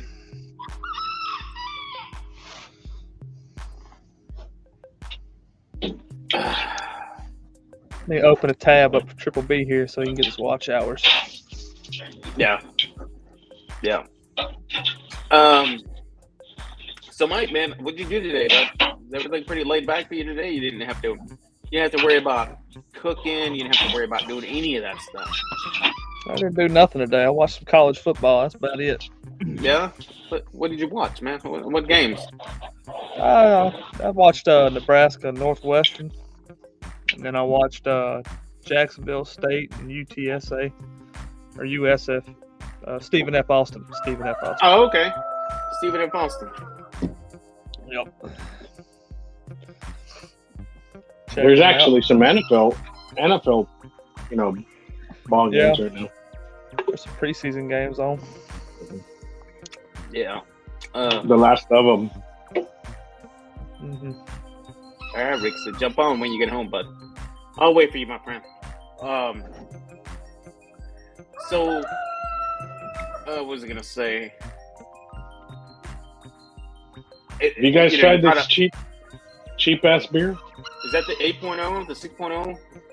Yeah, 6.0. Yeah. Yeah. I have not tried the 6.0. I've done the Feel Light though. They sell it in a 30-pack at HEB, and I have we have drinking a lot of Frio Light in the past, Yeah. That's what that is, Frio Light.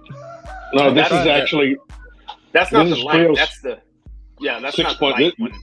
That's the Big Daddy. Yeah, that's the one my Yeah. dad drinks. My dad drinks that one. Man, it'll mess you up.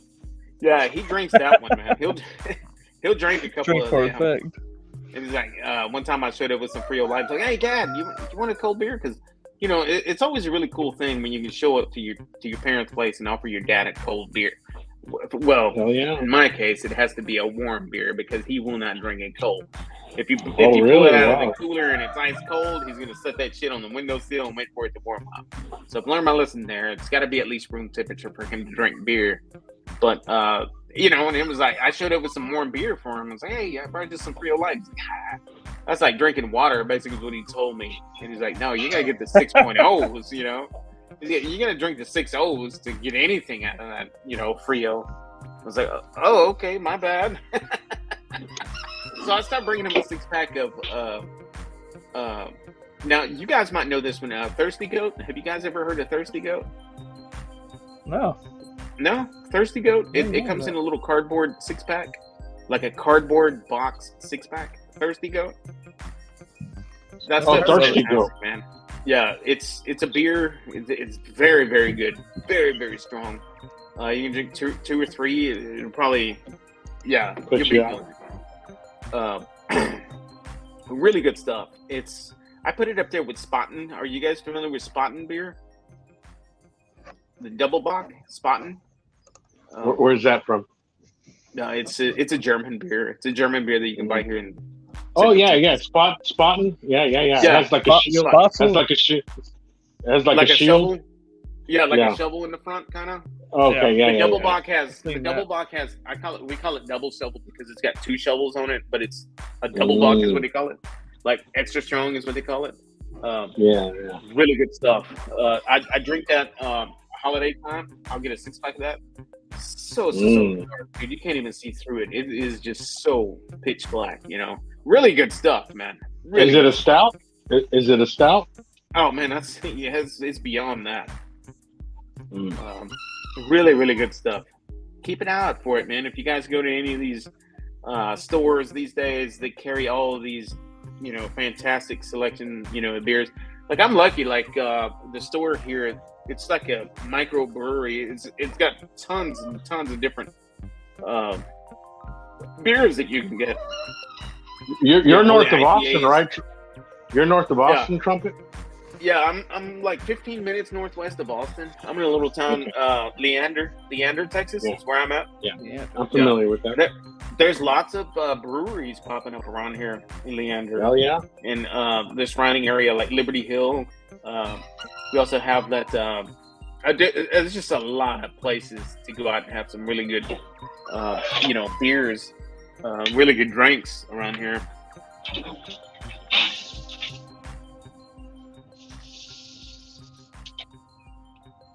What's to Al Lunacy left? Beef? Fajita. Oh, there's a question for you right there, bro.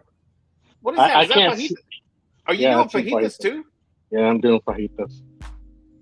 My goodness. That looks good too. It does.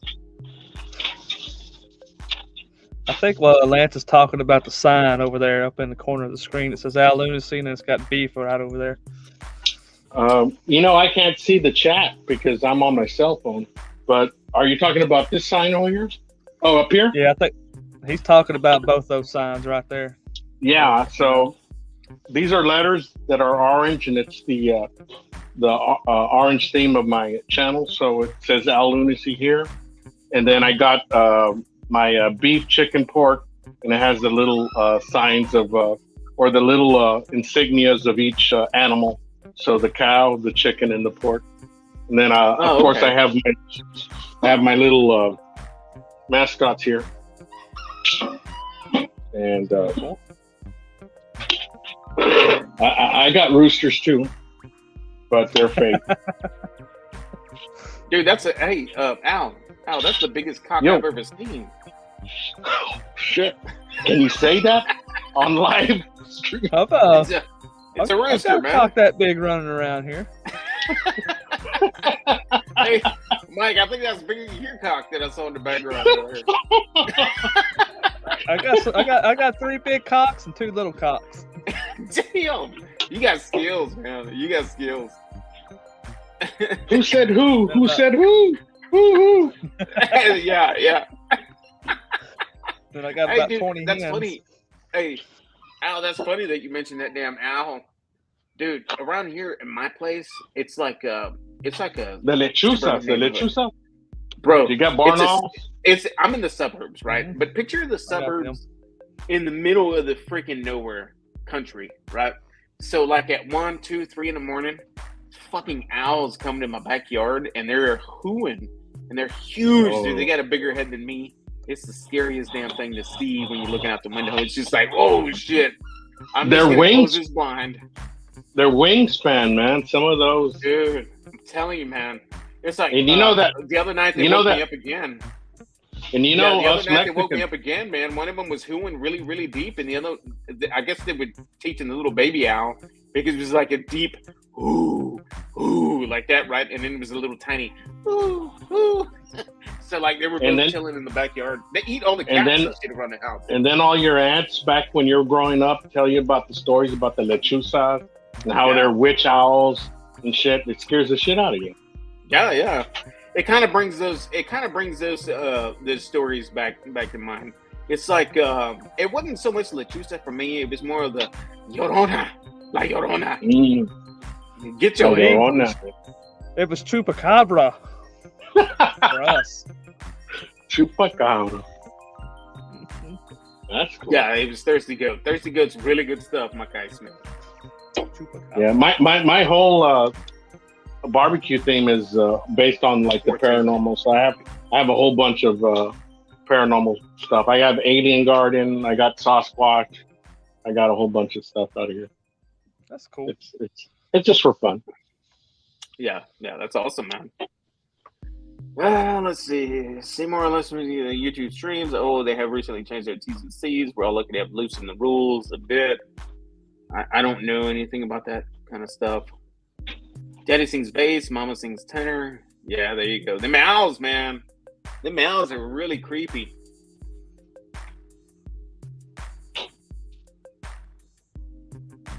That really beer reminds me of spoiled soda. Can soda spoil? I don't know about that. But I feel you. I do.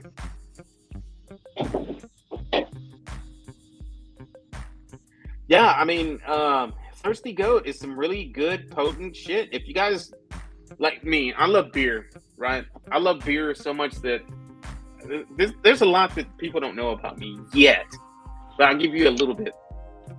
I make my own beer. I brew my own shit, and it's fantastic.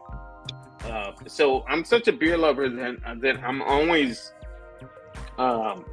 trying different beers. I love me a really good, like this Youngling Oktoberfest. It's really good. This is really good stuff. I always want to try different beers. If it's like a home brew, it's again, there's this place right up the road, Sabino's. They do a lot of homebrew stuff, a lot of custom brewers out there at the store right up the road. We always have a guest brewer that's there giving out free samples every Friday. It's like that, right? So I've come to know all of these breweries and beers from all these local brewers that come into town, and they present their stuff, and they give you the samples. Dude, you can go in there on a Friday and walk out with a buzz, dude. For real, it's so much stuff to keep out in there. Out at San Antonio, there's a brewery called Busted Sandal. They have a brewery called Busted Sandal, and they make an awesome Oktoberfest. Awesome. Yeah. October.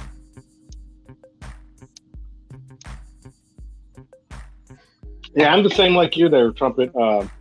I used to brew some of my own stuff, but I have an autistic boy, and he thinks it's just water when I'm trying to brew it in a dark area, and he'll just throw it away. So I gave up on it. So now I just have a kegerator. Yeah, I just have a kegerator, and I'll just put 2 ponies on the side, and in between barbecuing during the winter times. Yeah, it's a lot of fun brewing your own stuff, but it takes a while. You know, it takes me 2.5 months, maybe 3 months to come up with a batch. So are you into lagers, blondes, stouts, ales? I've had me quite a bit of blondes in my time. Oh shit. Yes, sir. Yes, sir. Well, cheers to that. Let's see. I think I forgot one thing. There it is. I forgot that. So yeah, I'm into stouts. I like it all. Blondes are good. Stouts. My favorite stout is Left Hand Brewery's milk stout. They make an awesome milk stout.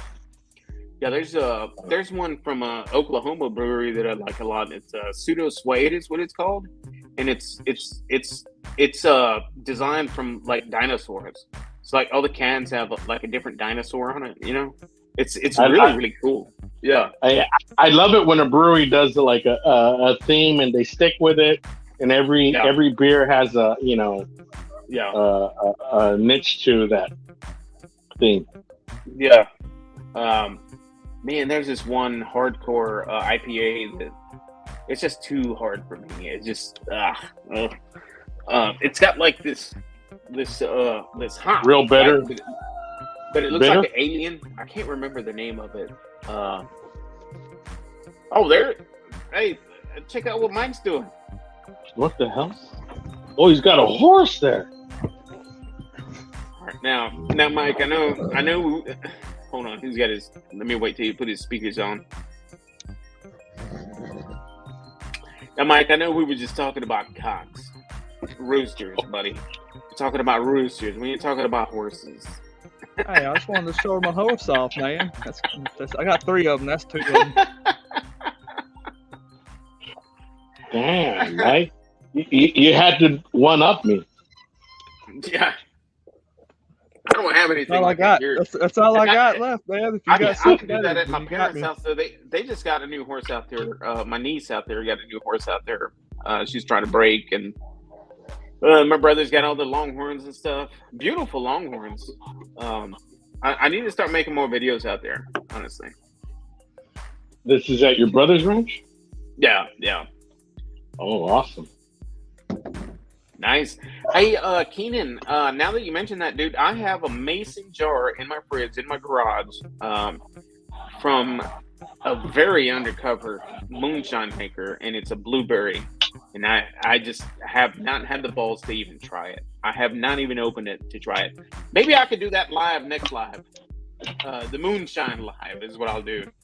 It's blueberry in a mason jar.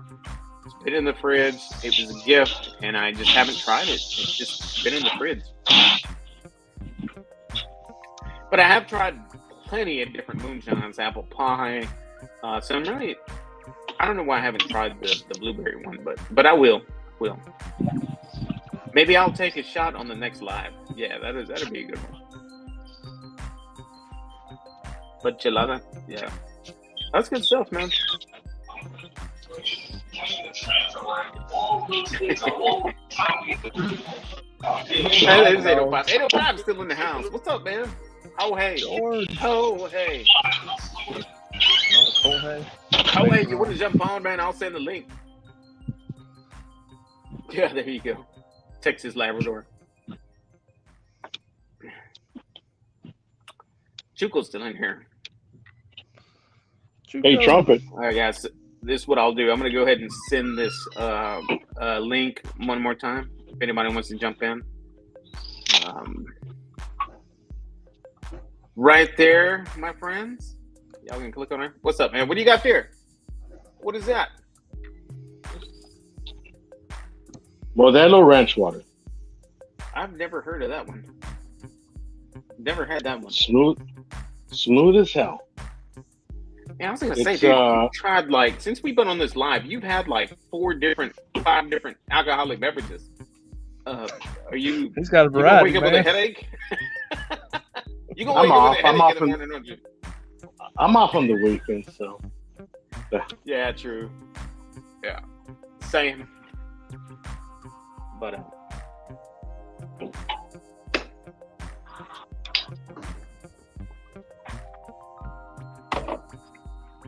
so what do you got? What are you guys working on? You know, any or you guys want to share your ideas with what's coming up with your videos? Yeah, I'll share mine. I'll tell you what I got going on. If anybody follows me on Instagram, you guys know that I was working on some chicken wings today, and I did some chicken wings, and I bought the full wing because it's always cheaper. Right. And then you just chop the tip, and then you separate the flat from the drum. By the way, anybody in the chat, are you guys team flat or team drum? Put it in the chat. I'm kind of curious. I'm flat team all flat. the way. I'm all about the flat too, man. That's funny. Right on. So I separated all that, so you'll see that in the video. It's a short cook. It's a short video. The wings came out fantastic. I mean, delicious, dude. Like I said, I'm rotating out some of the spices that I have in my rack. Right now, I'm in my Fiesta brand stuff, my Bollner's. I love Fiesta. Yeah, they're very good, man. Yesterday was the first time I'd used them in a while, and I used them on some chops, on some pork loin chops, and dude, they just came out fantastic. I used the chicken rub and black pepper, number 32 mesh, on some chops, and then I glazed them with some Suckle Buster's honey BBQ finishing sauce. And dude, those chops were just fantastic, and I cooked them in my RTB 380, my Rectech, hot and fast at like 400 degrees to the internal hit. Like I pulled them at like 155 was what I was looking for, but I pulled them at like 160 is what I ended up pulling them for. Let them rest, and then I got it, sliced it up, had some green beans and some mashed potatoes on the side. Fantastic. Oh, hell yeah. Fantastic. So that's your next video? No. I just released that one yesterday. Like I cooked that yesterday, but at the same time I was filming it. I was like, you know what? I'm just gonna go ahead and make a video of it real quick, and I did, and I put it out there. I haven't seen that. I got to check it out. Really? Yeah, check it out, man. Night. Let me know what you did. Yeah, I know you did. You commented on it, and I appreciate you. It was just fantastic, man. And then today, getting back on today, I did some chicken wings. Like I said, I bought the full wing, and I separated the tip, tossed the tip, and I separated the flats from the drums. And I used the same rub combination that I used on the chops. I used the chicken rub, and I used the black pepper. But there was another rub that was sitting up in the shelf that I hadn't used, that I bought a while back, and I never had opened it. It was the same brand, the Bollner's Fiesta brand spices. Mango habanero. Oh, dude. Oh, wow. I dusted those wings with it after I threw some chicken rub on it and some black pepper, and I dusted it with some mango habanero rub. Dude. And here's something that I do a little different that you guys probably have seen on YouTube. There's so many different ways that you can do chicken wings. And one thing that was going on the internet there for a while, well, on YouTube for a while, was 0 to 400 wings. 0 to 400 wings. Okay. So what this is about is you put your wings on your cooker when it's turned off, okay, and you put them all on your grate. Put them on. You close the lid, and then you turn it on, and you set it at 400 degrees. You walk away, and they're done in an hour. In 1 hour, they're done, perfectly done. And so I tried that today. No flipping? Nope. And you don't have to do that in the Rectech, in the Bull. In the RT700 Bull, you don't have to flip shit, man. Nope. If you're doing burgers in it, you ain't got to flip nothing. You just set it and let it go. And if you want to check internal temp, if you're that guy, check it. But so that's what I did. It contains heat real well. It contains heat real well. That the top gets rendered. Yeah. Oh, okay. And I'll put that video out tomorrow. Well, I'm gonna finish it up tomorrow. I was working on it today because a lot of times when I do my videos, if I'm filming my videos, I'm also editing at the same time. So like, I'll get a lot of footage And while it's cooking, I'll come in here, sit down, and kind of edit everything. Right, edit a bunch of stuff, and so that's what I do a lot of the time. And these shorts, you know, these cooks are kind of short anyway. Do you ever think of commentating some of your videos there, Trumpet? Yeah. I want to. And I've like tried. a voiceover, like a voiceover after you shoot. Yeah, a voiceover after you shoot. Mm-hmm. Like I said, that's why I got this mic that's over here. I don't know if you can see it or not, but you know, that's why I got all that. And I have tried to just like, hey everybody, on today's video, we're gonna do the 0 to 400 method on some chicken wings. And we're gonna see how delicious and smoky and crispy bite through skin we get on these results. So stay tuned. This is coming up right now. You know. Yeah. Find your identity there. You know. I mean, I know who everybody's different. Yeah. I know who I am. I'm just not a sucker. Does that make sense? Yeah. I don't like voicing over clips. I have to do it sometimes when but it's coming. You know, I have a son who's in the Army right now, and when he finally comes back, I'm going to change it up quite a bit. I know he wants some brisket when he comes in. He wants to eat some brisket. I know he's in Georgia right now, so I told him too. He needs to stay away from them Georgia peaches. Oh yeah, because he's out there. He's out there in beautiful Georgia, and you know they're known for the delicious looking peaches out there. So he needs to stay away from that. You know, and I think now he's finally at a point where he can kind of leave the base, and so that makes it even more dangerous. You know.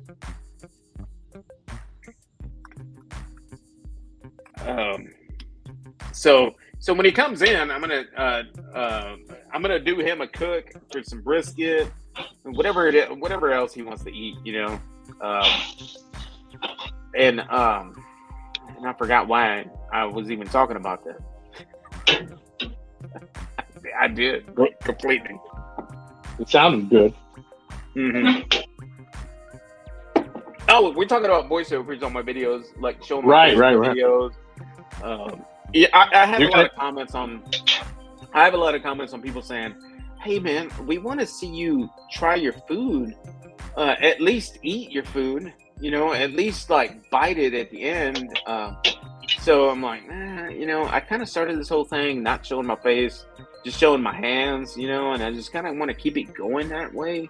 Maybe I could just kind of commit and just be face to face with people. You know, on the weekends. Maybe eventually I can just, you know, get the confidence, you know, up in me, you know, just like Mr. Mike Brown here, where he can just like stand in front of that cooker and be like, "Hey, this is what we're gonna do today," and that's what's up. That's what we're gonna do. You know. Well, even then, let me tell you, Trumpet. Even then, if you go ahead and start showing your face and stuff, there's just some people that you're gonna get trolls, you know. Haters and I'm sure. Hey, lunacy. Let me tell you something. I mean, look at me. I've always been hated on. I'm no stranger to haters. One bit. And you know, I just let them hate, man, because that's their job. That's their job. They're supposed to hate. You know. No. You know, but it's hey, man, I'm a cool dude. You don't want to hate on me. I'm a cool dude, and if you want to hate on me, definitely. There's another channel. Definitely. Change your station. What you thinking? I'm saying in the sense that if that's what's holding you back, no, don't let that hold you back. Go for it, man. Just go do your stuff. You know, and I will eventually. Oh my goodness. I've got Mr. Chivo himself in the back. Let me go ahead and introduce this guy. This guy right here needs no introduction, but I'm going to go ahead and introduce him in a way. We've got Mr. Third Place from San Antonio, Texas. Oh, shit. Mr. Salt and Pepper Chivo looking goatee player, Rick. Crazy fucker. What's up, fellas? Welcome, Rick. What's up, Rick? Welcome. Rick. Another happy day, man. Another happy day. Been hauling ass trying to get home to make the show. Awesome. Yeah, man. Hey, this is the second ever Trumpetmaster77 show. I welcome everybody in the chat, everybody that's on here live. My view count kind of fell to 12. I was up there earlier. The dog catcher, I guess, got my message. And I it think told half him of them yesterday went that over I was triple going live Bs. today. He went live earlier at the same time that I started mine. And, you know, the dog catcher has 200,000 subscribers, so a lot of my people is on that chat too. But some of them made it back over here, and they were doing both at the same time. Yeah. He even told me he was going to jump on my chat today, but I never saw him jump on. So It's all good. Maybe plenty of YouTube for everybody. maybe he forgot. Plenty of So, YouTube yeah, for for everybody. sure. No worries. I mean, everybody wants to come hang out with me anyway. You know, come on, man. Oh, yeah. That's where all the good-looking people are. Louis' my favorite. That's what I'm saying. I mean, come on, man. I mean, that's all I'm saying. So what's Yeah, going like, on with you, Rick, good man? seeing you out Welcome. Welcome, my friend. What you got going on today? Appreciate you. Oh, man, been working. Been selling grills, selling smokers. Yeah. Kind of slow, though. Kind of slow, just messing around. Got out of work, had to haul butt back to the apartment here. Then I had to run to my mom's, drop some stuff off over there, pick up the grandbaby. I was at every red light. I was trying to send a message. I was listening in the car, you know, jumping on. But now just messing around. I'm ready to do it this evening. Kind of chillax. Got a video to edit. Did a little filmed my video yesterday on that little smoking Tex cooker that I got. Kind of different, you know, electric wood chip smoker. But I tell you what. What'd you think about that thing, man? I tell you what, show you a pic here. That thing I was surprised. It put a hell of a bark on my pork butt. Yeah. See, I'd like to get my hands on one of those, Rick. You need to hook it up with me to sign on with these guys. Because, you know, I like to make sausage, and I need a cabinet smoker like that. Yeah, you know what I mean? Check that out. That's what I would use it for. Damn, dude, that was out of that? Yeah. That's got that meat stick in there. But Wow. I put a rowdy bark on it, man. It Put a did. rowdy bark. Fantastic job. That's in the cooker itself right there. Is that your next video? Yeah. So What was that, Rick? What kind of meat? pork butt. Pork butt. Pork butt. Yeah, that's in that little smoker there. You see it? Smoking Tex cabinet. Yeah, smoker. I like that. I like that thing. What pretty kind of so hey, Rick, does that thing use wood chips or sawdust? Chips. Okay. Yeah, wood chips. And actually, the little tray in there is probably, I want to say maybe 4 inches wide by about 12 inches long, about maybe 3 inches deep. Yeah. And it took a couple handfuls worth of chips in there. But I tell you what, that thing, it burned through the whole box. Yeah. Hardly any ash at all. And put that rowdy bark on there. You know, I was, at first, when it first gets fired up, it puts out a buttload of smoke. I mean, a lot of smoke, and you'll see it in the video. But there, after the 3-4 hour mark, it was just, real thin blue smoke. It was like, I was impressed. I was really impressed. Is it going to change my cooking? I'm not going to be cooking everything on that thing for sure, but it's something different to play around with. And definitely, I like it as a holding cabinet because I think it'll get down to 100 degrees. That's what I was just fixing to say. That's awesome, dude. Down to 100 degrees. How was the smoke flavor on it? Smoke flavor was good? Yeah, it was killer. I bet it was good, man. It's chips. It's not pellets. Even the sawdust is good, right? Even the sawdust smoke is good. I'm not familiar with what it tastes like. I've never tried it. There's some, but I would think that the chips would be a lot more flavorful than the sawdust itself. That's what I would think. Oh yeah, I mean that's like that new new ripped smoker. Mm-hmm. Yeah, buddy. That's gonna be some shit right there, bud. I'm telling you. Yeah. It is. It'll be a beast. can't wait to see it and get my hands on one. I'm in line. Hopefully I get one pretty soon before the end of the year. But we'll see. They're much in the test market right now with the Green Mountain Grill ambassadors. You know, I'm a brand ambassador, but I think I'm at the end of the line, which is cool. No big deal. That's awesome, man. I'm going to try to get them sold at the store too. So we're working on that retail part of it as well. See how it goes.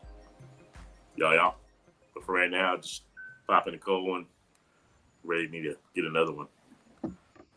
Yeah. Right on, man. Welcome, man. It's a pleasure to have you on my. It's good. It's good to see this guy. Good to see this guy right here. Seeing him live. Yeah, he's a cool Mike, dude. always good to see Mike over there. Everybody's getting a kick out of Al Lunacy. Everybody in the chat needs to subscribe to him. Yeah. First time. Al Lunacy, he's got a good channel. He's got a good background too. That setup back there. Yeah, I like that. I like that. Thank you, dude, and he keeps walking to his cooker and pulling out a different protein. He's cooking all kinds of shit. He's cooking all kinds of shit back there, man. I think he pulled out some ribs, some fajitas, some freaking. What else did he pull out, Mike? Chicken. You need to check out a chicken. You need to check out his TikTok channel. Oh, I still don't have a TikTok. I signed up and created a TikTok channel, but I haven't done anything with it yet. No. Like today, I started playing on Instagram on the reels. I started doing that today. There's just so much stuff out there, you know. Hey, Rick, can I ask you something real quick with the social media? And maybe this might, transition over with Trumpet and Mike. I got asked by Meat Stick today, how many different social medias do you have? So I'm barely breaking into Instagram, TikTok, Facebook, whatnot. You can jump on too, brother. But you know what? They want you to be fully covered. They want you to be multi-platform. I got connected with the Meat Stick people. A couple weeks back, right in the middle of this whole contest thing. Yeah. And matter of fact, my video, we saw that pic I had a minute ago, that pork butt, that's Meat Stick that's in there. That thing works pretty good. I was impressed with it. And all I have, of course, I got my YouTube channel, I got Facebook, Instagram, and TikTok. That's what I'm on. And I told them that I would try to spread it, through TikTok and Instagram, and of course, do a couple videos on it. But, is that the Meat Stick X? What's that? Is that the Meat Stick X?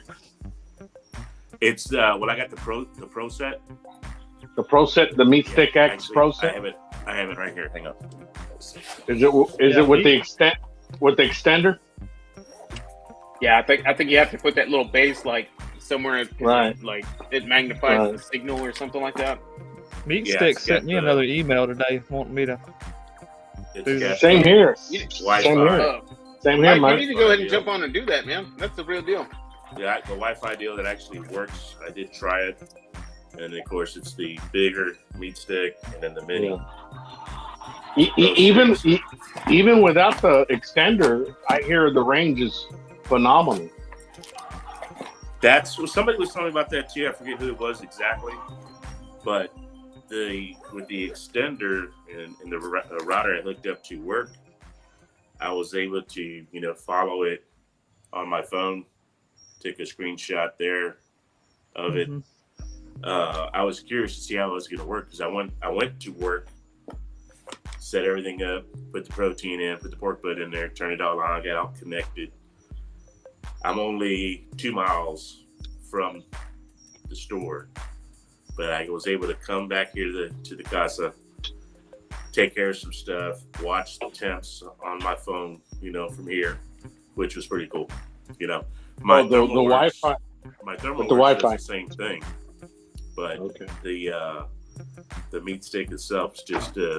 I was curious about it. I told him, I'd do a review on it. And I'm stoked about it. It works. It's funny because I talked to a lot of people, and I guess maybe because they're pro meter, right? They're saying Meat Stick sucks. It's a piece of shit. It ain't gonna, don't get involved with those people, and yada yada yada. So before I said yes, I actually did a little research online, checked out their website, checked out some reviews, and they got some pretty big channels out there, some pretty big dogs that are actually using it, right? So I was like, why not? I'll give it a shot. You're gonna send it to me, to review for free. I mean, it's a $300 setup, right? I think it's nice. I'm not gonna say no to that. I'll give it a shot. And it works. There's this guy. I'm gonna do my paperwork and go ahead and get one. Yeah. Yeah, I'm waiting. I'm waiting for mine. Mike Thomas guy is using it. And he did a review, and he did an interesting review on it, because what he said was he was having issues on the range, so he did a little update to it, and it worked. It's been working ever since. Like, solid. That thing's awesome. Wow. The Meat Stick X. One thing I like about the Meat Stick that I've read about is you got the meat probe into the meat, and then you got the ceramic tip that gives you the ambient temperature of the grill. So one thing does both. So I'm interested in trying it out. I got 2 other probes that I'm gonna do a review of it against. So we'll see. Yeah, it works great. It works great. I was impressed. I said, this is the, and that's the part that, you gotta put it in your protein all the way to the edge. And leave it. I was gonna say, Rick, get your ambient. Rick, you got the big one. You got the big one. Oh, hey, careful. We got the little one too. Oh, we're not talking about cock. See the difference? We're not talking. Rick, do you have any pictures of cocks? No, I don't have any in my background though either. Not fortunate like you guys. All my cocks are in the tree now. Yeah, running around in the back. Yeah, they're roosting. But no, man, that meat stick works pretty good. And like I said, and don't be afraid to ask. I'm gonna tell you this right now. Yeah. When they approached me, all they wanted to do was send me the smaller one, right? It's like $68. Yeah. And I just basically said I'm interested, but I really prefer to review, your pro set. And without a doubt, without any questioning, without any fight back or anything, they said, yeah, sure, we'll send it to you. I'm like, cool. Yeah. They a few days ago they reached out and they said, we'll send you the basic one, not with the extender. So I don't know. We'll see what they send. That works. I mean, it downloads to your app. You download the app. It downloads to work to your phone. And you're within a certain distance. You can't travel too far away. But, it works great. Yeah. From what I understand. Al, who reached out to you, Al? It's some Chinese name. Okay. It's kind of flaky. Scam. It makes you look it makes you feel kind of flaky about the whole deal, correct? It did. And actually though, I went and I because I'm kind of internet savvy, and I looked up the owner of the internet, and no, it checked out. So yeah, it's legit. This guy right here. Yeah, that's Ling Chu. Yeah, Ling Chu. Ling-Chu. I think, guys, it's funny because I think I'm the only person out of this whole circle of cook guys that has not been approached by this person. Hey, Trumpet, there's an ambassador program that you can just sign up yourself, and that's with ThermoPro, that's with Inkbird, and that's with Meat Stick. Yeah, I'm with ThermoPro and ThermoWorks. I'm with both of them. ThermoPro and ThermoWorks. In my opinion, ThermoWorks is the best out there.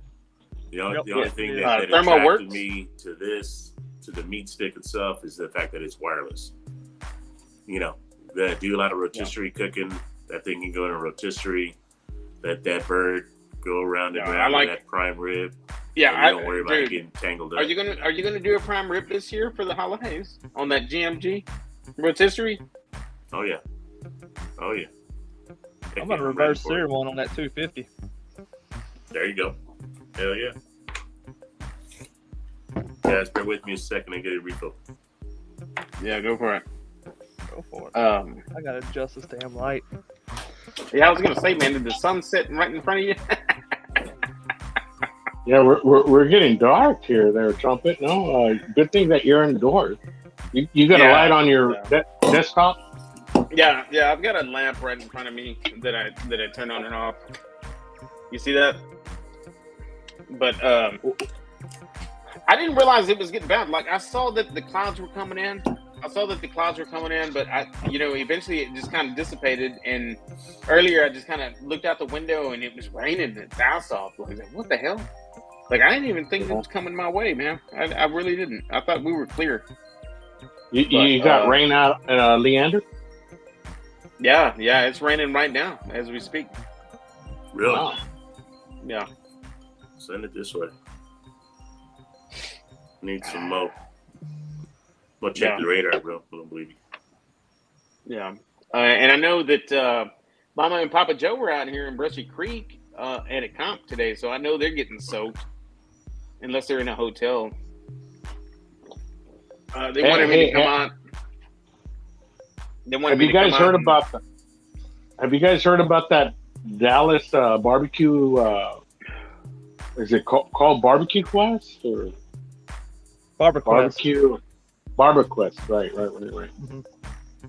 I saw the tickets. Trials in it. Yeah, that's some expensive stuff. Mm-hmm. It's for rich kids, but it'd be nice to go. What is this you're talking about now? They're going to invite like the top 50 of Texas Monthly. Oh, okay. Yeah, I think Rick's gonna have a big old party at his place, at his workplace, actually, where like anybody is gonna be showing up, like the Traeger people, the GMG people, the gas grill people. It's like a real big deal. October, right, or September? Yeah, October 15th. October 15th. We do it at the store every year. Actually, we did one back in what was it, like April or May. Papa Joe, CJ, he was there. Papa Joe. Mom, Papa Joe. CJ was there representing Traeger. Everybody, with all our vendors, all the equipment that we sell there at the store, all the appliances and grills, those guys are going to be there. And we're signing a deal right now, or I say we, but the company with Franklin's people, Aaron Franklin's people. We're going to be selling his grill, his smoker grill. Yeah. We already had the PK line there with his unit, but the his smoker, wood smoker, we're gonna be having retail there at the store. So rumor is he's gonna. Is that the offset, Rick? Is that the offset, Rick? Yeah, he's offset. So we'll be selling there at the store. Hopefully, we have one there to cook on. I sure like to get my hands on one and do some videos on it. That'd be pretty cool. Franklin shows up, probably will, from what I hear, is do some autographs and pictures and do all that kind of stuff too. But yeah, I seen something on Instagram about that. Well, it'll be pretty cool. See what happens. But October 15th, y'all are in the San Antonio area. Come by, man. It's gonna be a lot of barbecue, free beer, drinks, and what have you. It's a good time. It goes pretty quick. Generally starts, 10 a.m. in the morning. Usually everything's over and settled down by 3 or 4 o'clock. Vendors are out, but you get some people come in and hang out, and, bullshit, and just try to sell some grills. Actually, it's a pretty big town. We sell a lot of smokers during that party. Kind of sucks for me because I'm stuck inside, doing what I do. But I like to get out. We sneak out a little bit here and there, get outside, see who's there, and talk to people and get these sights on new stuff, So we'll see how it goes. Oh, yeah. Stoked about it. Right now, I'm just glad this whole YouTube Pitmaster contest is over. Get back in the regular routine of doing some videos and, catching up. I'm still in the final stages of my move.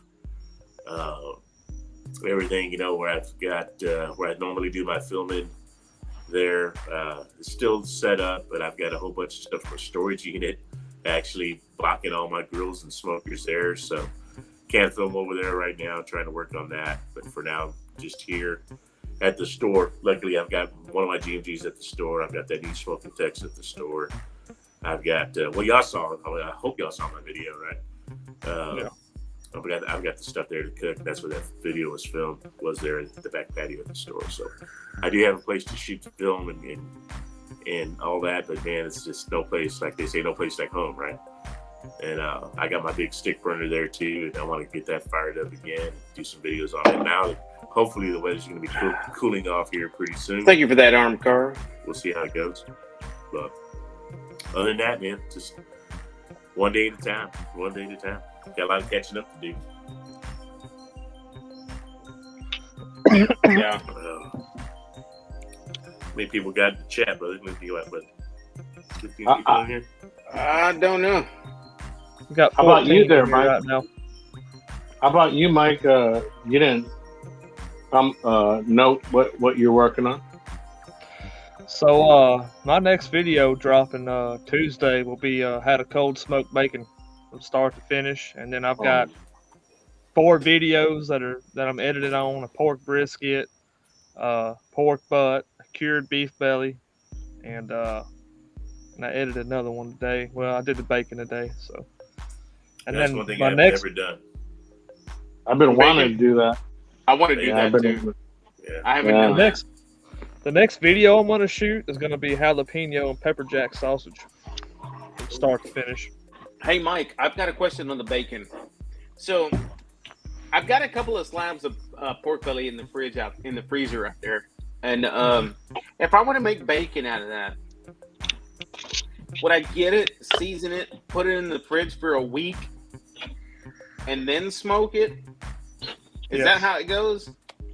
If you go back and look in my bacon burn ends video, and then my recent pork belly smoked like a brisket video, I put the bacon cure in the description. You take that bacon cure and do just like it says in that description. You can either put it in a Ziploc bag or you can vacuum seal it. I found it's better to vacuum seal it. Yeah. And you vacuum seal it and let it sit in the fridge for about 7 to 8 days, and then cure. Then you take it out, wash it off real good. If you want to put pepper on it or any kind of seasoning on it, don't use anything with salt in it. You'll put a little bit of whatever you want on it, and then cold smoke it at no higher than 150 or 160 for about 6 to 8 hours.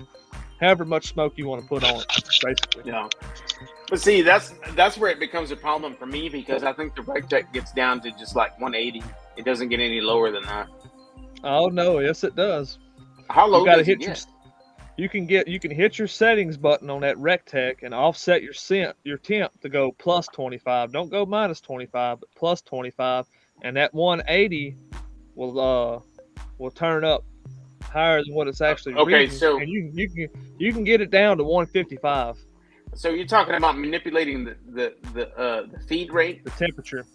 Okay, no, manipulate the temperature. Yeah, because I was gonna say I've already adjusted the feed rate, and that thing that thing is just solid. But I don't know how low it'll get though. It'll get down to 150. It'll get down to 155 because I use that big one out there that I built with that Rectech controller. Yeah. I got it turned all the way down because I use it to smoke sausage and rest meat in. Interesting. But you got to go plus 25. Don't go minus 25. If you go minus 25, and that's in the settings. Can I do it in the app, or do I have to get into the control settings? I don't use the app that much, so I couldn't tell you. Okay. But you just hold the settings button down, and then you go to temp and change it, and then take your probe and kind of do a little test run, because it's going to say 180 over here on the dial regardless, unless you've already got it up to temp and then offset it.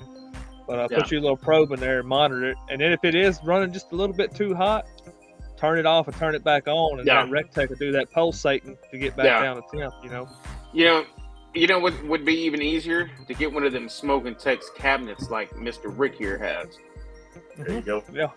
That's the ticket. That's the ticket, man. on down to San Antonio. Hell, you can get one there in Austin, man. You're not far. Yeah, it's right there on 620. I know exactly where it's at. BBQ Operators on 620. Yeah, that bacon video I just edited that drops Tuesday. I smoked that bacon, I think, for about 6.5, almost 7 hours before I pulled it off. And So- another thing about smoking bacon is you don't have to bring it to 165. That's what butchers and meat markets have to bring it to, so they can sell it. You can smoke it at an even lower temperature as long as you want to, but you got to remember you're going to cook it all the way regardless when you fry it. But you don't have to go all the way to 165, and it's cured, so you don't have to worry about spoiling either.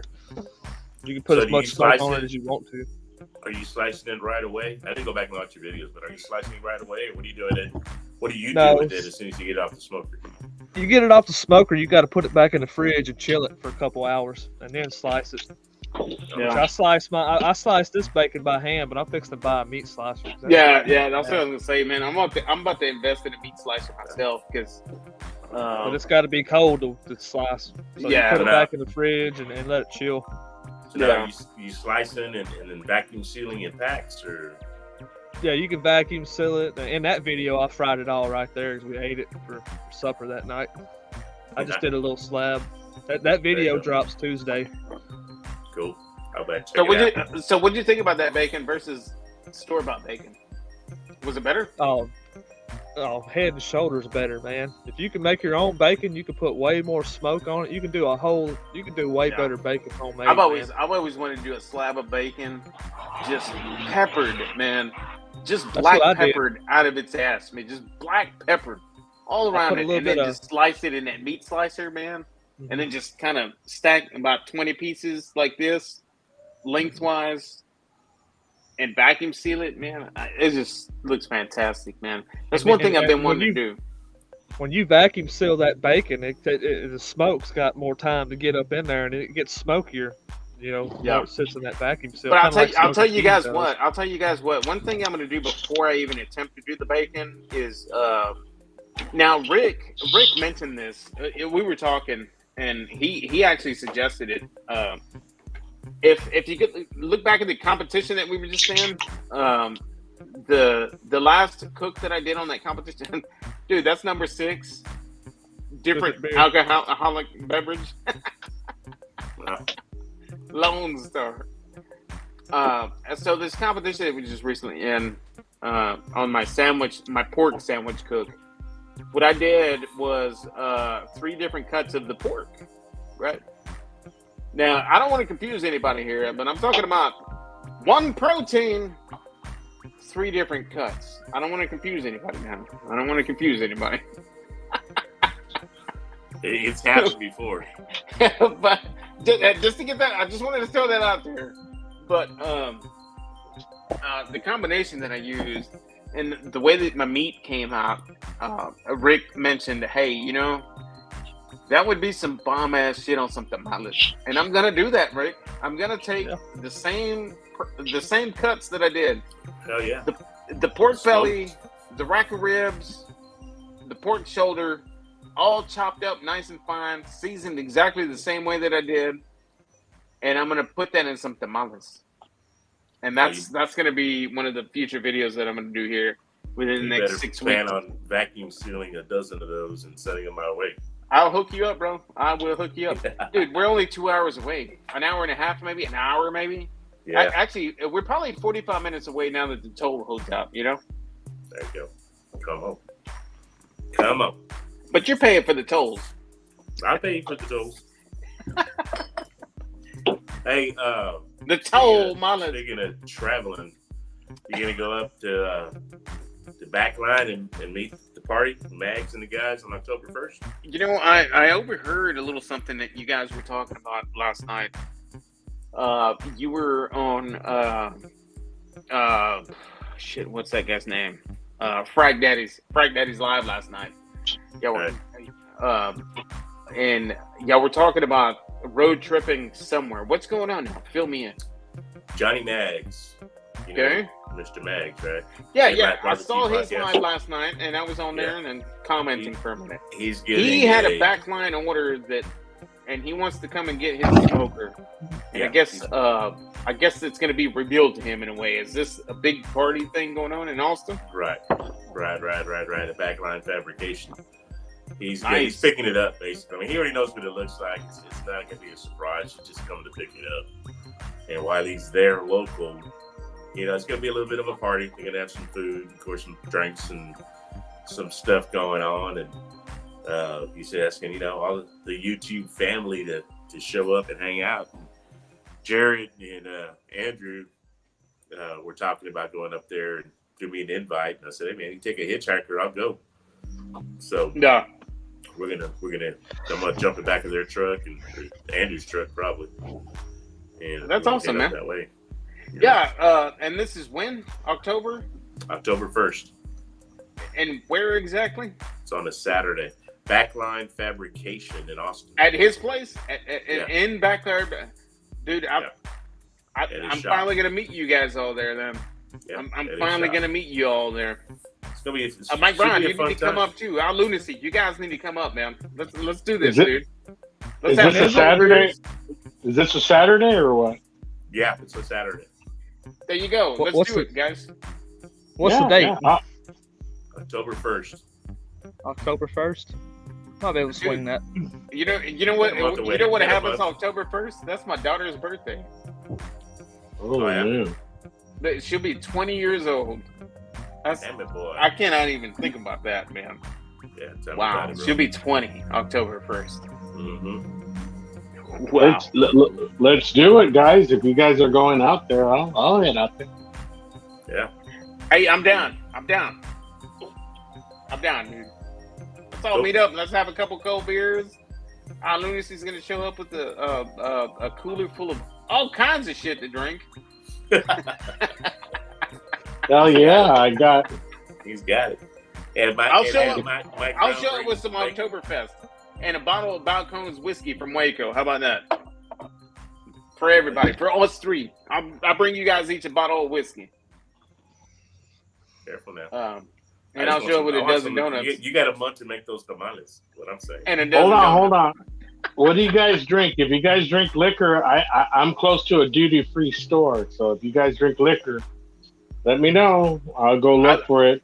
I tell you, man, I like the Balcones Lineage whiskey from Waco, Balcones Distillery. That's the one I'm on right now, man. That stuff right there, dude. It whoops Jack Daniels. It really does. It's really, really good. The Balcones whiskey. Anything border related, like tequila, Bacardi? I'm just talking about whiskey. No, whiskey, okay. Yeah. I don't know what you guys like to drink, but I like that stuff. Oh, man. That's some real good stuff. I'm like Camp House. I just like my cold beers. Yeah. Cold beers. Me too. I like cold beers. I don't do the liquor. I've been wanting to try a good, sipping whiskey or sipping bourbon, something good, And I'm gonna put some attention here in the chat. Panchuco's saying he loves tamales to send some to Michigan. Chuckle, I had no idea you were up north, bro. I thought you were in the West Coast. I thought you were in Cali. I don't know where I've been because I swear I thought you were in L.A. I thought you were in L.A., man. With a name like Panchuco, he would be kind of hard to believe he's in Michigan. Yeah, like Michigan, like what? It's just like what? What's hey, Trumpet. I had an idea real quick. I sent it out. Yeah. I sent out a few months back. I sent out a challenge to. I don't know if you guys are familiar with Sapo Barbecue from Corpus. Sapo, yeah, I know. Yeah. I've heard of him. I've never talked to the guy. I've watched some of his videos. He got some good 3-5 videos. Yeah. So, when meat was up in price, I said, hey, let's do a budget cook challenge. And I don't know if you guys have seen it, but I did a budget cook challenge and I sent it out to them. And then, we're trying to get something that gets hopped along, where somebody does a video and then somebody tries to jump on it and do the same, like a budget cook challenge where somebody would say, hey, I made this under $20. Yeah. Hey, man. Yeah, I'm always down for stuff like that. I mean, you can make honestly, dude, you guys like, a pot of beans, a crock pot full of beans. What does that cost you? $1, maybe? Not Pot of much. beans? Like $1.50, maybe $2 for a pot of beans? I'm not talking about canned beans. I'm talking about you go and you buy a plastic bag full of beans, you put them in a crock pot or a pot full of water with all your spatial spaces, and you cook them. Dude, that's a $2 meal, and it'll feed you for a whole week, man. A little bag of beans. That's what I ate today. I had some pulled pork leftovers. Put it in beans. Yeah, Dude, I'm saying. You know what I love about beans? I love them the next morning when you refry them. You smash them. Oh my goodness, man! With eggs and bacon, man. You guys know what the secret is to the perfect refried beans? You put oil in a little pan, and then before you throw the beans in there to smash them up, what you want to do is you want to throw like a corn tortilla in there, and you just let it fry, let it toast. It's going to flavor that oil in such a way that it's going to give those beans a fantastic flavor. So when that tostada comes out, you pull it out, and then you fry those little Japanese peppers. I think they're serranos, but they're dried up. You know which ones I talk about, Rick? The little red ones? Dehydrated? I know what you're talking about. The name of them, though. Shit, man. They're not Tabascos. They're long like this, but they're red. And then you fry some of those up in that oil. You pull them out. And then you throw your beans in there and you smash them up. Oh, my God, you guys. You got to try that, man. I think my next few videos are going to be simple videos like that. Maybe some refried beans. Maybe a dessert that I didn't get to do in my competition. I'm going to do that. Yeah, so you guys can see what I'm talking about. Yeah. Good stuff. Hell yeah.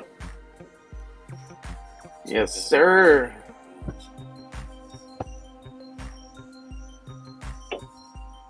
Yeah, a bunch of cookies.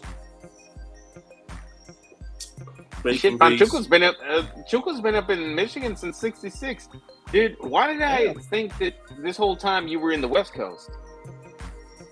It's crazy, man. All right, guys, hang up.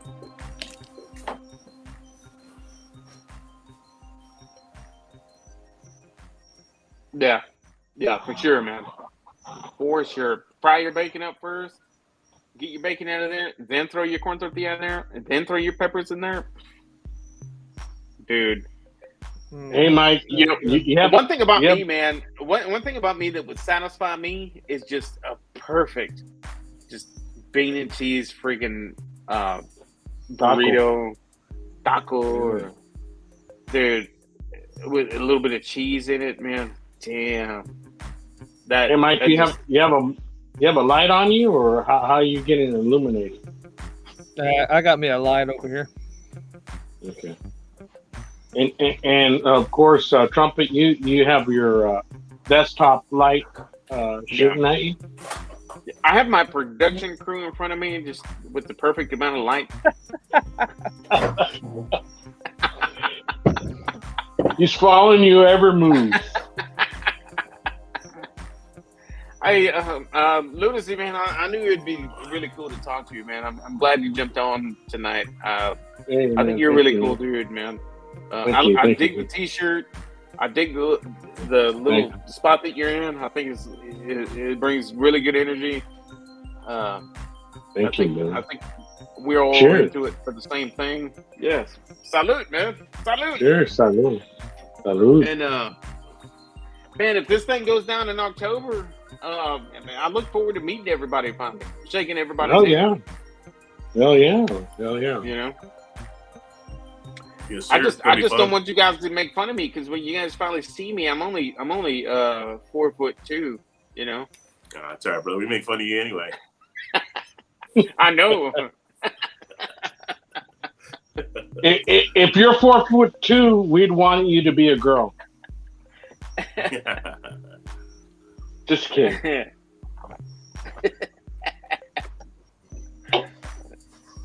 Yeah, man. Terrible. But no, man. So what y'all got planned the rest of the weekend? Anything? cooking Football. We got some football coming up tomorrow. Hey, Rick, the Texans won. We're undefeated. What can I say? Right. Hey, preseason, I'll take it. 3-0. Yeah. For sure. Preseason Houston Texans. Yeah, the Cowboys are going to win the Super Bowl every year. every year. It's gonna be fun. I'm ready for it. I don't care who's playing. As long as some balls on, it's a good game. Let's go. Texas Longhorns. Hook 'em. Actually, my next video, I'm flying the Texan flag. I'm doing a barbecue sauce review, but it's just to adjust my or get familiar with my lighting and my wireless mics that I just bought. So it's not really a video for the barbecue review, barbecue sauce review. It's more of getting familiar with the equipment. Cool. But that should be up tomorrow. Nice.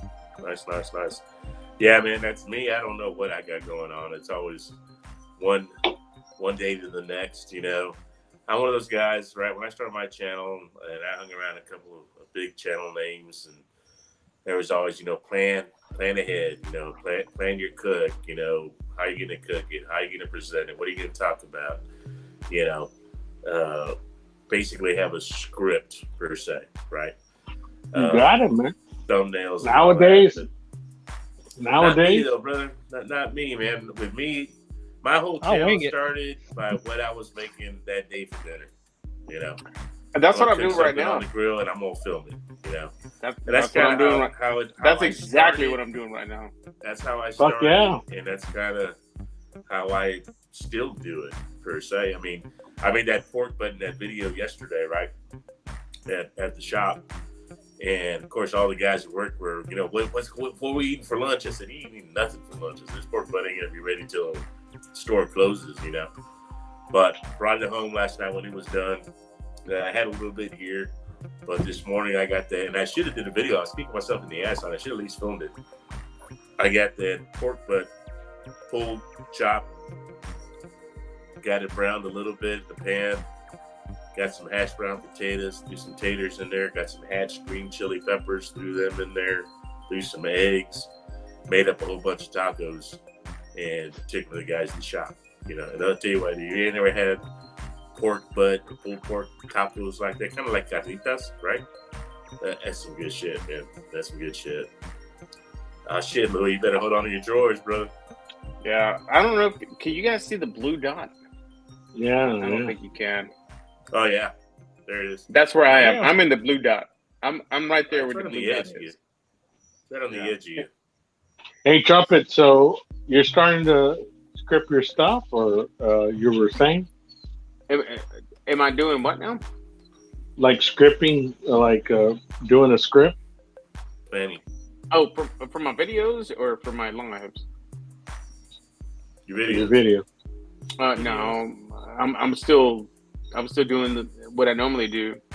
It's just throwing it together real quick and just laying a really, comfortable track on it as well. I think what I'm going to end up doing is eventually speaking on my videos and doing that way, because I know a lot of people want to see that, and I know that the YouTube world's all about that, but not 100% about that, because. And I know that for a fact because when I started watching cooking videos, I was gravitated to this one channel that they never showed their face, they never spoke. Right. It was just their hands cooking amazing food, like out in the wilderness. Amazon Kitchen.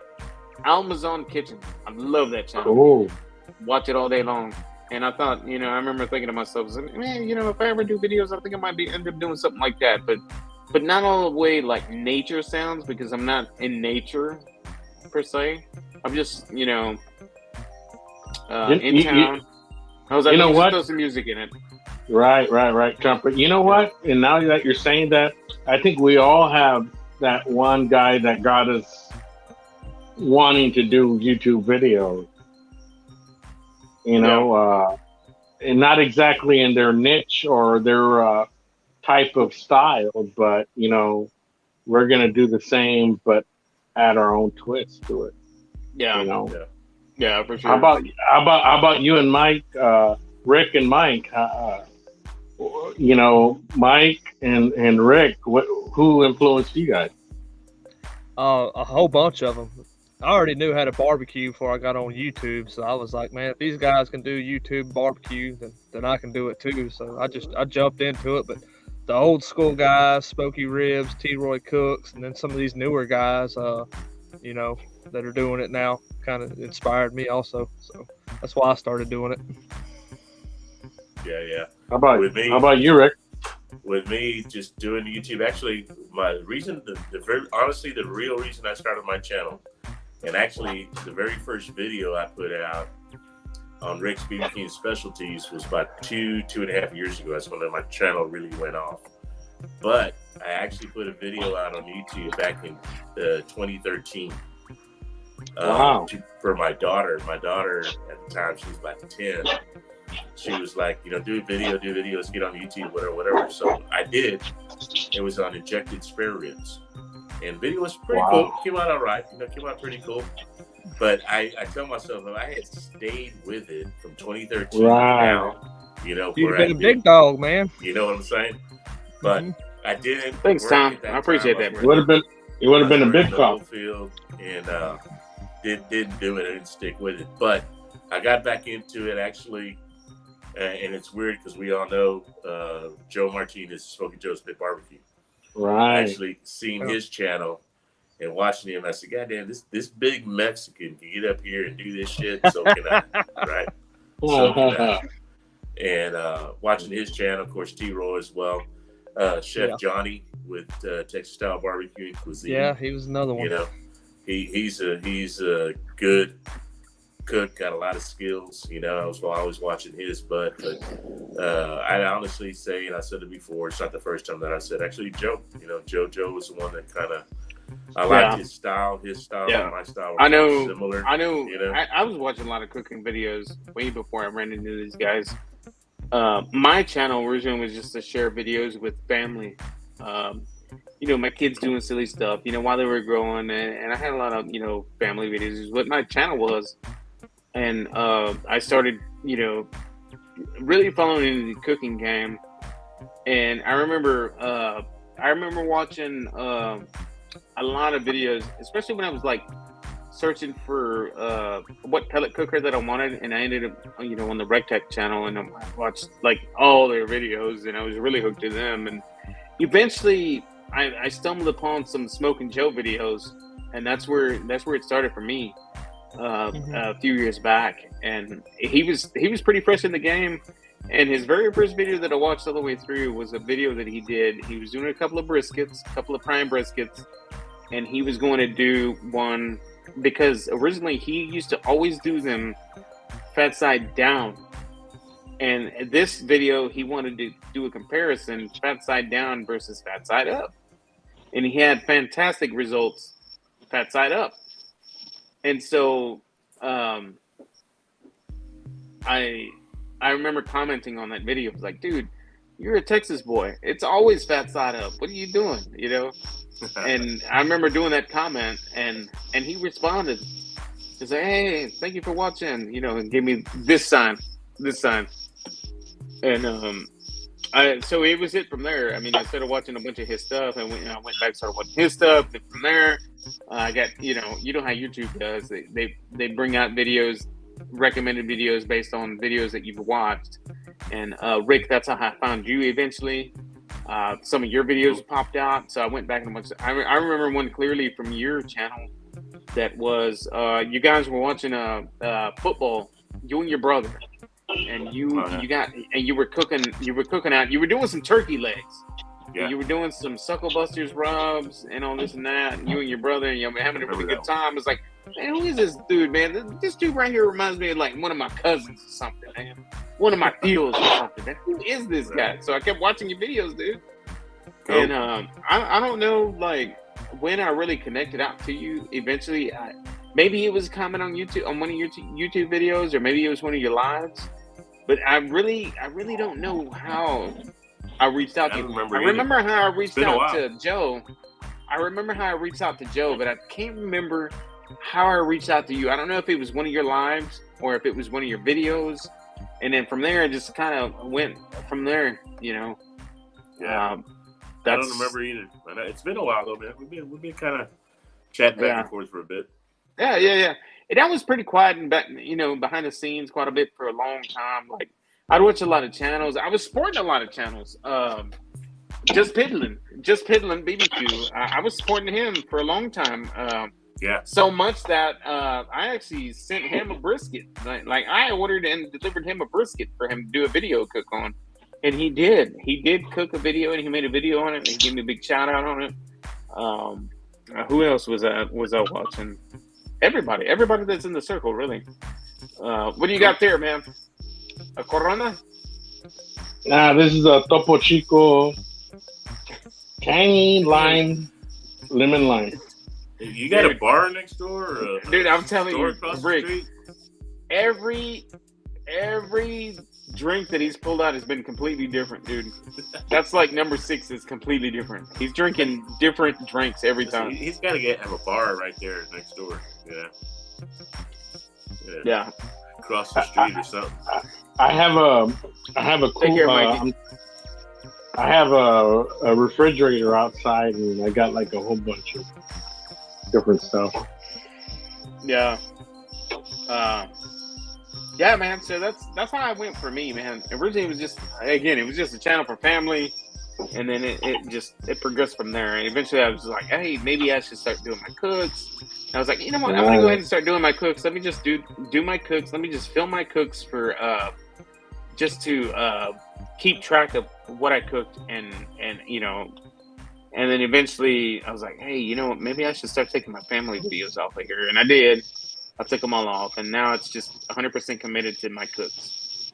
You know, Trumpet, and I was gonna ask you that because in my same channel, I made it long ago before I started uploading cooking videos, and I had family videos there before, and I took them all off and I made them private.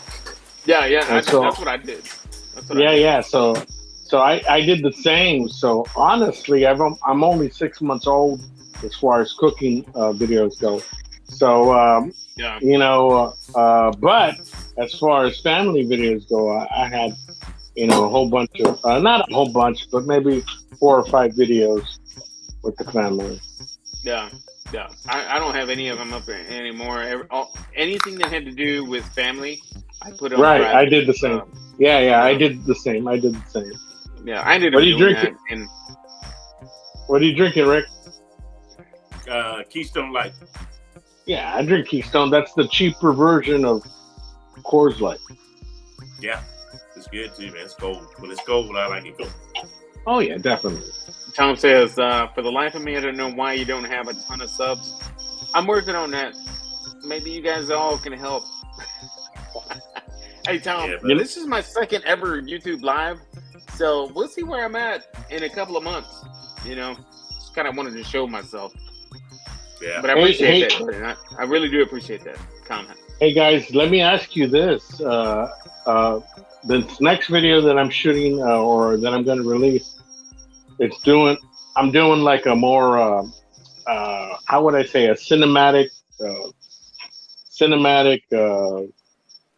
shoot.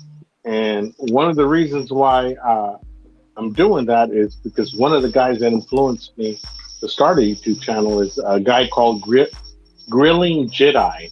Are you guys familiar with that guy? He's from Arizona. The name sounds familiar, and I don't know. Maybe I've seen a video or two of his. The Grilling Jedi. It does sound familiar.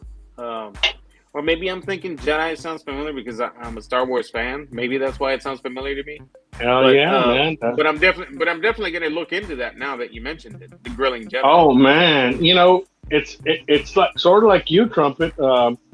He doesn't commentate nothing of what he's doing. It's just straight up a cinematic view of what he's grilling. And sometimes he fucks up. He'll point it out. Hey, I messed up. I burned this or that.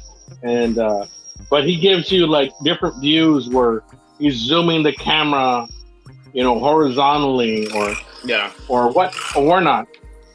and my next video that I'm shooting is totally going to be that, that way. Trumpet, and maybe, if you don't want to talk their Trumpet, that's maybe a direction you want to go.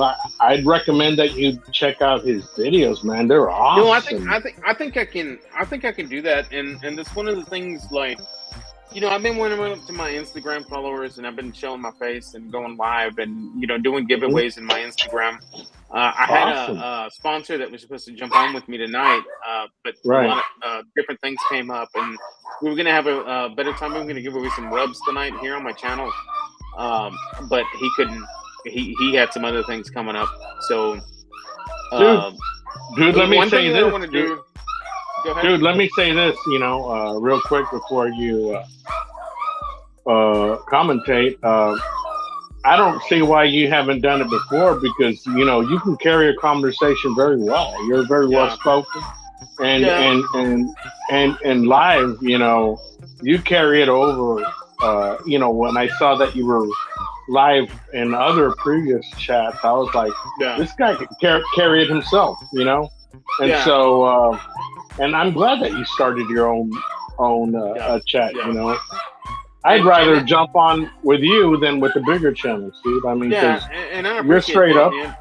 Yeah, you're straight up. I'm straight up. I'm always going to be straight up. I don't care if I have 10 subscribers or if I have a million.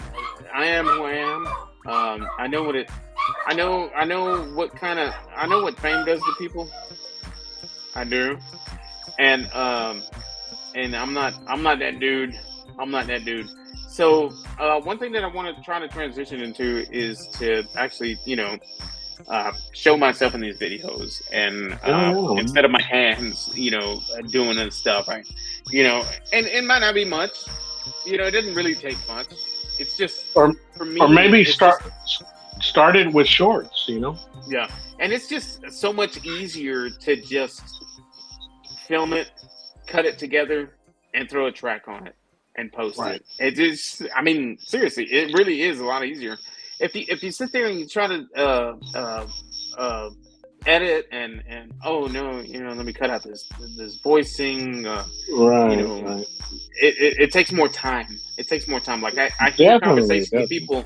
I hear conversations with people that it takes like a week to edit a video. I'm like, ain't nobody got time for that. I don't have time for that. Like, it almost takes more than that. This last video, I had 3 people doing taste testers, and it's taken me 3 days so far, and I'm about 70% done. It's some work, man. You're definitely right on that. Yeah, for sure, man. Chuko, man, I appreciate that. He's saying he agrees with why Trumpet doesn't have a bunch of subs, and we're working on it, man. We're working on it. I'll get there. Wow, only second YouTube live, doing great, by the way. Appreciate that. Hear you, Panchuko. Rick's doing good. I'm glad Rick came out tonight, man. It'd been a while since Rick had. And not shown his face. He was supposed to jump on my first one last weekend, but he was caught up in something. He wasn't able to make it. As a matter of fact, he did jump on, but as soon as he jumped on, I was logging off. That's what happened. Oh yeah. Dude, is this your longest live chat? Actually, let me see. 6. Yeah. I broke the record from the first one, because the first one was supposed to be 1 hour. And it ended up going into 2.5 hours. And now this one's right at about the 3-hour mark. So talking about that, maybe we should go ahead and cut this short. We'll go ahead and end this one and pick it back up next Saturday. I think that it's going to be EV Mux next Saturday. I'm going to go ahead and set that up and schedule that. And if anybody wants to jump in, it's going to be the same thing. It might look a little bit different, but don't get discouraged. Don't be afraid of it. It's just a much better software, much better platform to stream live, and we'll go ahead and cut this one short. I appreciate everybody in this chat. I love you guys, man. I love you guys. You guys did awesome. I mean, you Trumpet. Yeah, man, I appreciate that, Alan. I look forward into catching up with you more in the future, checking out, the product that you're putting out, and we'll pick this back up next Saturday. Yeah, that's all I can say. All right, brother. Well, you take care and take care of your family, and you guys all out there do the same as well. And we'll see you on the next one. Yeah. Again, man, I appreciate you jumping on. It was a good time. I think we held strong. It was always above 10 viewers the entire time. So you guys have a great rest of your weekend, and look forward to doing this next Saturday. Peace out. You guys enjoy. Yeah.